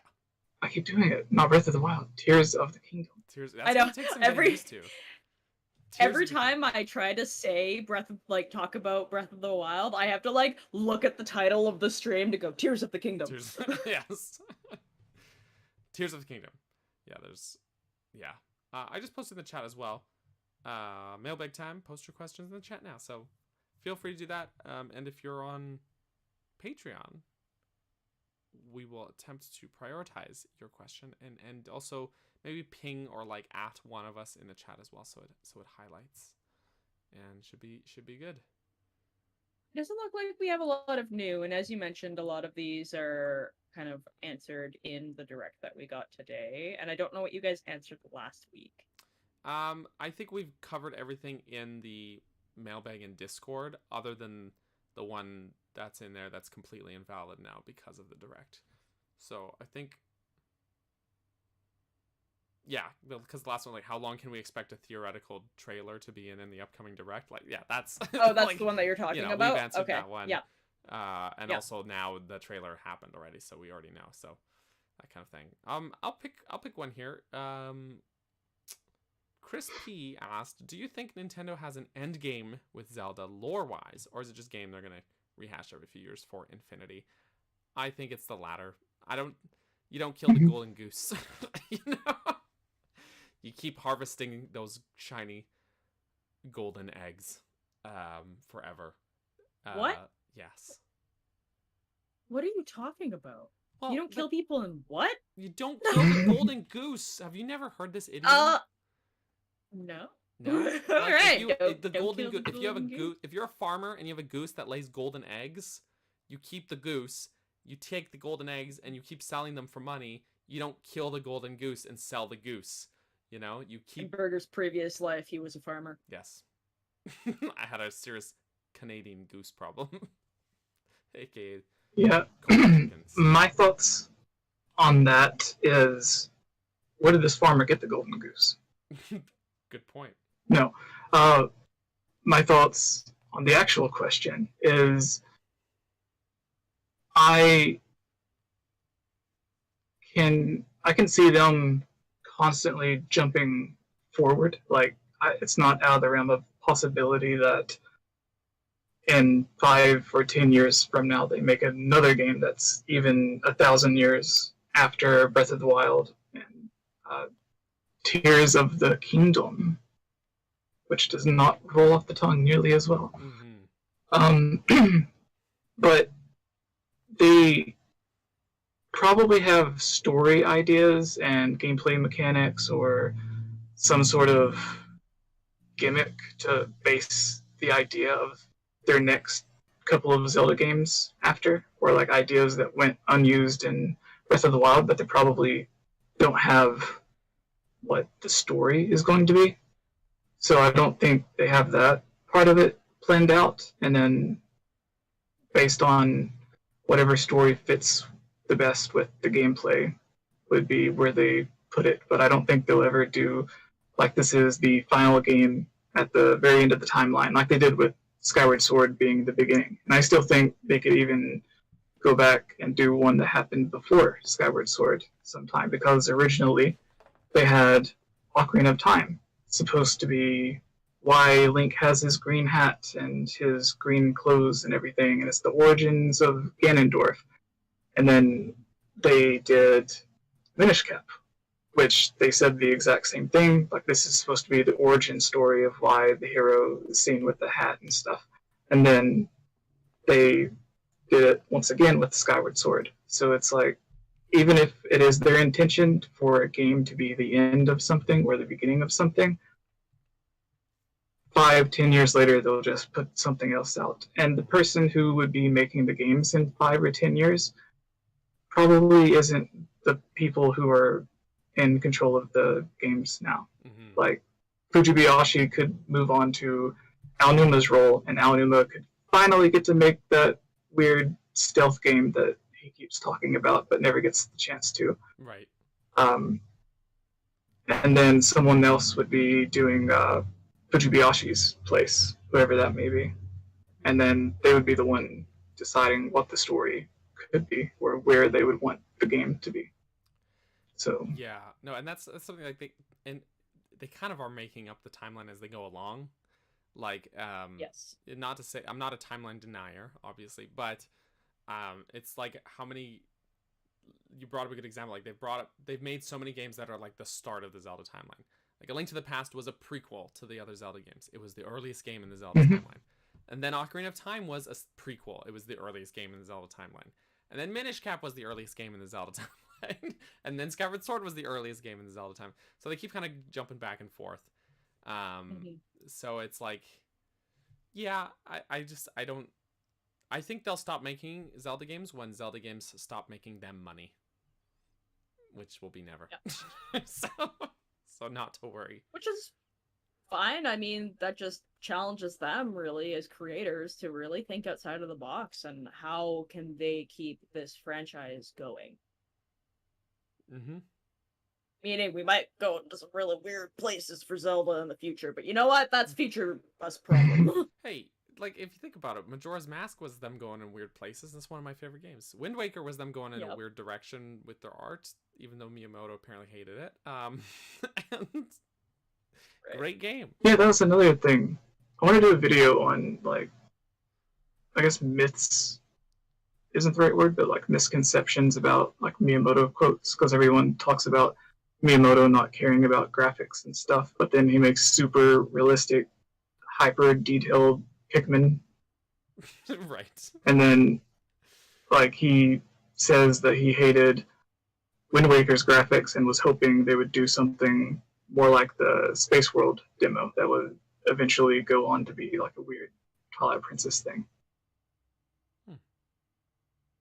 Good point. Should we take the next question? Yeah, next question. All right, here's one from Chris P, but a different Chris P. Which The is other funny. Chris P. There's Chris P with a K and then CH Chris P. So, what do you guys think Nintendo has been focusing on with Tears of the Kingdom for the past 6 years, considering the game engine was already done? To just sort of bolster this question a little bit with context, the engine is part of what delayed the first game's release, part of, as well, because of the physics and stuff, but obviously there's more to it than that. Someone else go first with this one. What do you think's been their I have a video that kind of goes a lot more in depth on it, that if you come back to this podcast video after the podcast is over, I'll have it linked in the description, but I can't do it right now. But it explains it a lot more and it goes in depth. But similar to what made Breath of the Wild take so long was the engine. Like there's the quote where they said that the wind would blow and it would barely move an apple, so they would adjust it, but then something really heavy like a boulder would get tossed all the way across the map because tweaking one aspect ended up causing bugs and stuff in the physics. And all of that is taken care of, but it seems a lot of the things that they did with the physics engine, with the Sheikah Slate and stuff, aren't going to be used in this game unless you get the Sheikah Slate again at some point. And they probably had more issues to work out with the bugs. And then Miyamoto's always famous for what they call was it upending the tea table, where it was like a few months before Breath of the Wild was either shown off at E3 or before it released. Miyamoto was just like, what if we took Kakariko Village and Korok Forest and swapped places?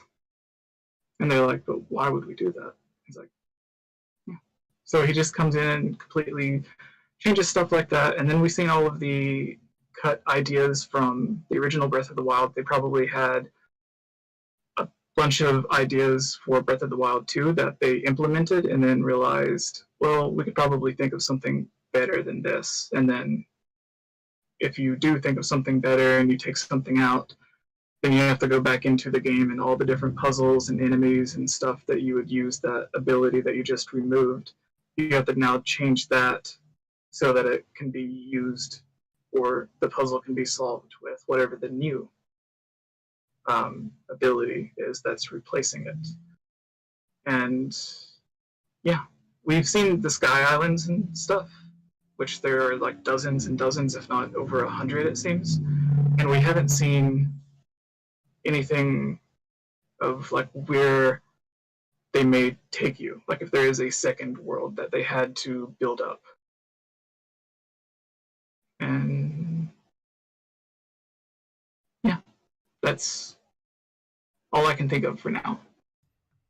Yeah, I think a lot of the focus the last 6 years for this one probably is just to make it feel and just to be distinct from the first game. Because I think that was a big concern for a lot of people, was like, oh, it's in the same world. Is this just going to be the same thing over again? And clearly, like, that's not the case with this new trailer, especially, and even the previous bits we've seen. But, like, I think that's probably been their focus, is like, okay, they already have the world they want, you know, to set this game in. They've probably just been spending time, like, building new things to make this different, you know, new mechanics. Obviously, we've seen some new abilities, maybe new enemies, or just tweaks to the terrain, or adding sky islands, that stuff. And I was gonna say, like, even possibly new NPCs as well, a way to, you know, kind of expand their story and have more of those side quests. Like, that's gonna be a huge part of it. Yeah, I hope. Probably. And also, you know, working out how they wanted to go about it. Do we want to do dungeons? We can't do the Divine Beast thing again. What are we going to get people to collect this time?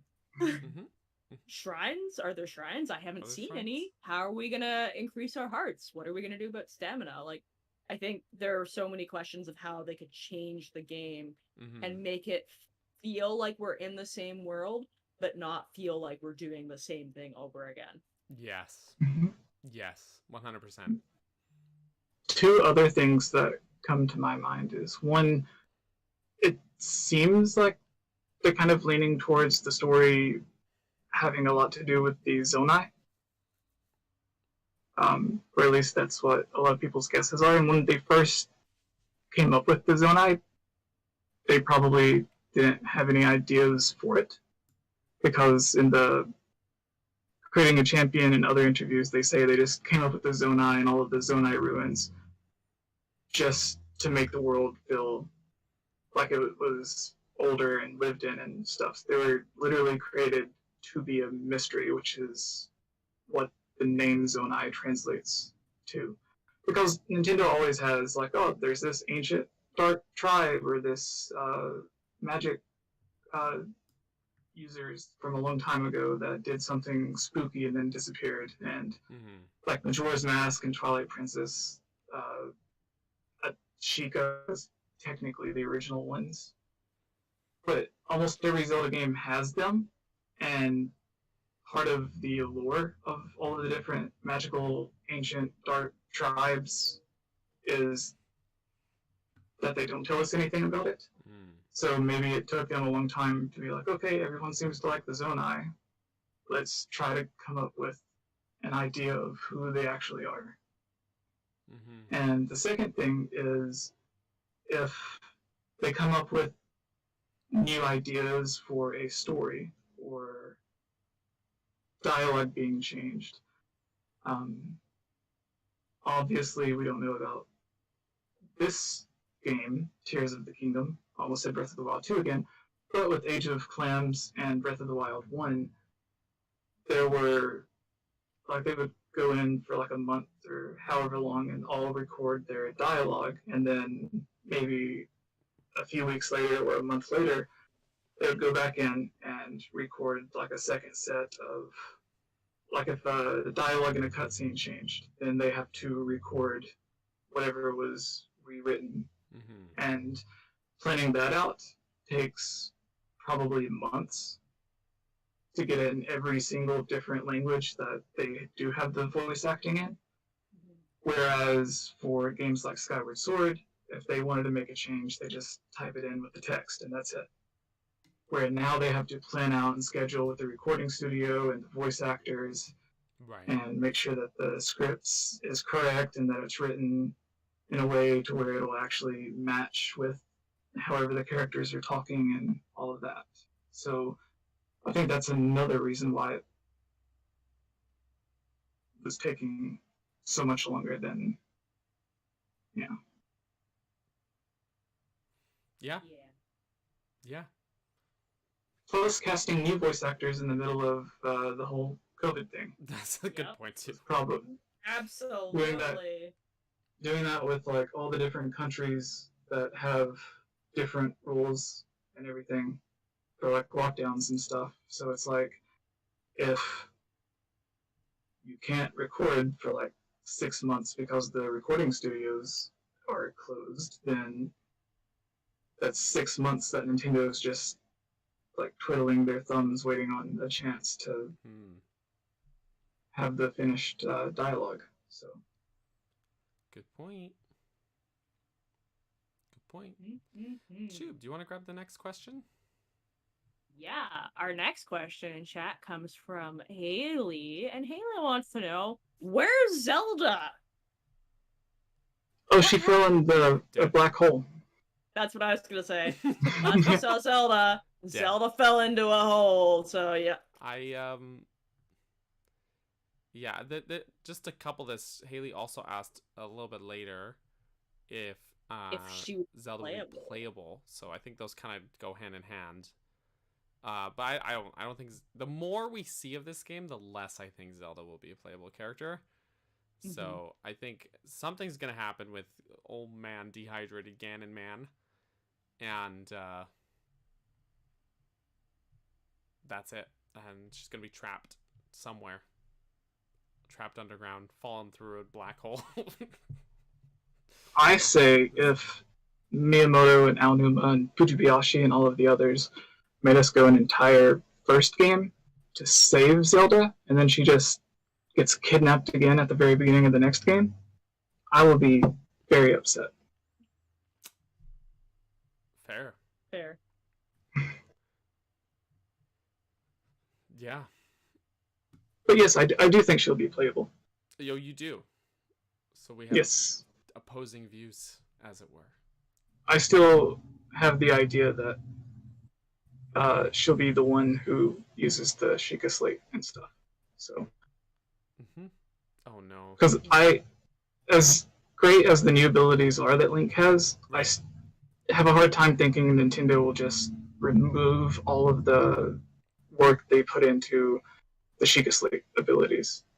So even if it's like DLC or something, like they had kind of sort of planned on with Skyward Sword, right? I think maybe like that is what happens. Especially since Age of Claims ended up doing so well, and you were able to play as Zelda and others then. Yeah. Okay, this is just a completely unrelated side note, but in my Discord, just put the countdown. How many days until March 12th? I'm like, oh no. The Twitter account that says, will there be a direct tomorrow? They posted their like, the new Zelda game's gonna be in X amount of days. Oh, perfect. Perfect. The countdown has started. 241 days to go, everybody. 241 days to go. Okay, what do you guys think? Do we have time for any more, or nah? Yeah, I got time. Is there a good final question? Do we have another question? I think we have another question in here. Sadly, I can't see the chat, so. What am I looking at? Gotta go back to this work. is an interesting actual Zelda one from 𝗏𝗏𝗏𝗏. 𝗏𝗏𝗏𝗏. I brought this up earlier, but do you think it could be tears, like tearing a piece of paper, instead of tears, like crying? Tears of a Kingdom. Tears would make sense, because like the ground being torn. Like it's being, the kingdom's being torn apart. I think based on what we've seen so far, tears feels a little bit more accurate, because people are thinking tears in a literal sense. They've heard those kind of audio clips that make them go, oh, that sounds like a tear. Also, we've seen some turmoil already. There will be crying. Yes. Hyrule is not the happy place that they thought it was going to be at the end of Breath of the Wild. Something's happened. But That's how I see it. I think this is gonna be someone's crying. Yeah, I don't know who. Me, you, yeah, Zelda, all of the Ganon, above. dehydrated Ganon. He's crying. He's actually he can't. He wants to though, but he's too dehydrated to cry. Yeah, I think tears makes the most sense just based on what the slivers of context that we have. Yeah, I agree. Exactly what Chub said. Any thoughts, Jessie?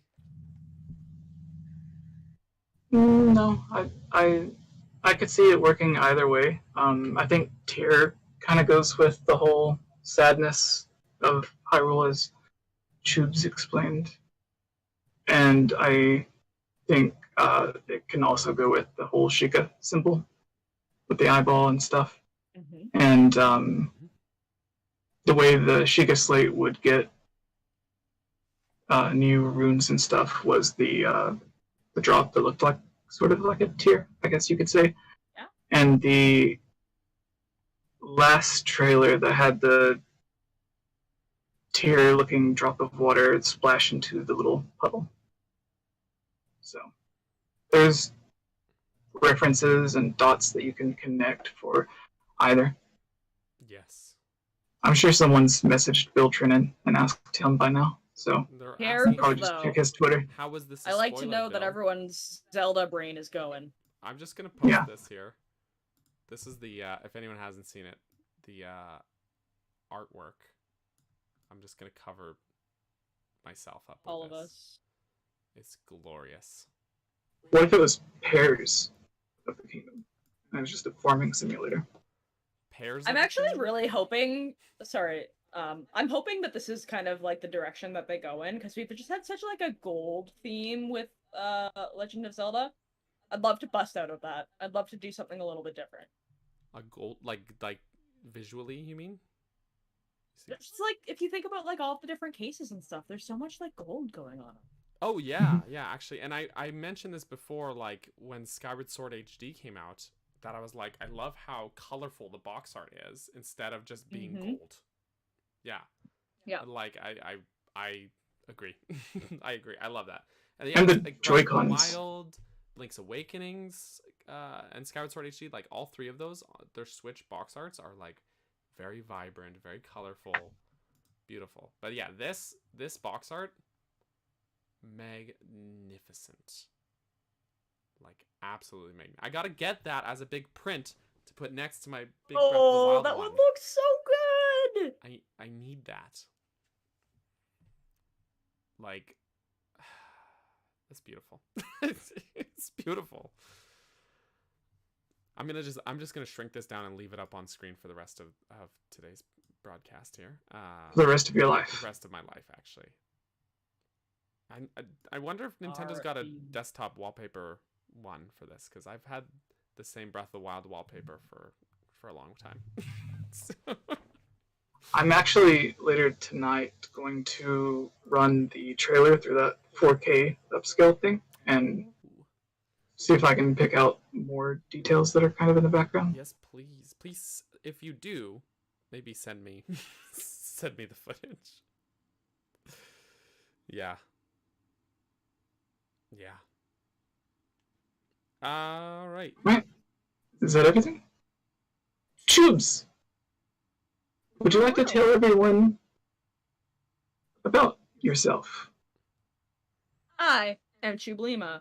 My life has gone from chaotic to extra chaotic. But you can find me on Twitter at 𝗬𝗵𝗲, where I will tweet all of my many thoughts that are not very interesting. But if you want to read it, cool. I'm also a full-time student right now, so if I am AWOL, it's because I'm a full-time student. My brain is exploding. But yeah, so you can find me on Twitter at 𝗬𝗵𝗲. You can find my dead Twitch channel at 𝗬𝗵𝗲. You can also find any VODs if you miss me, if you want to hear my voice. I stream Tunic. I uploaded a majority of it on my YouTube channel at 𝗬𝗵𝗲.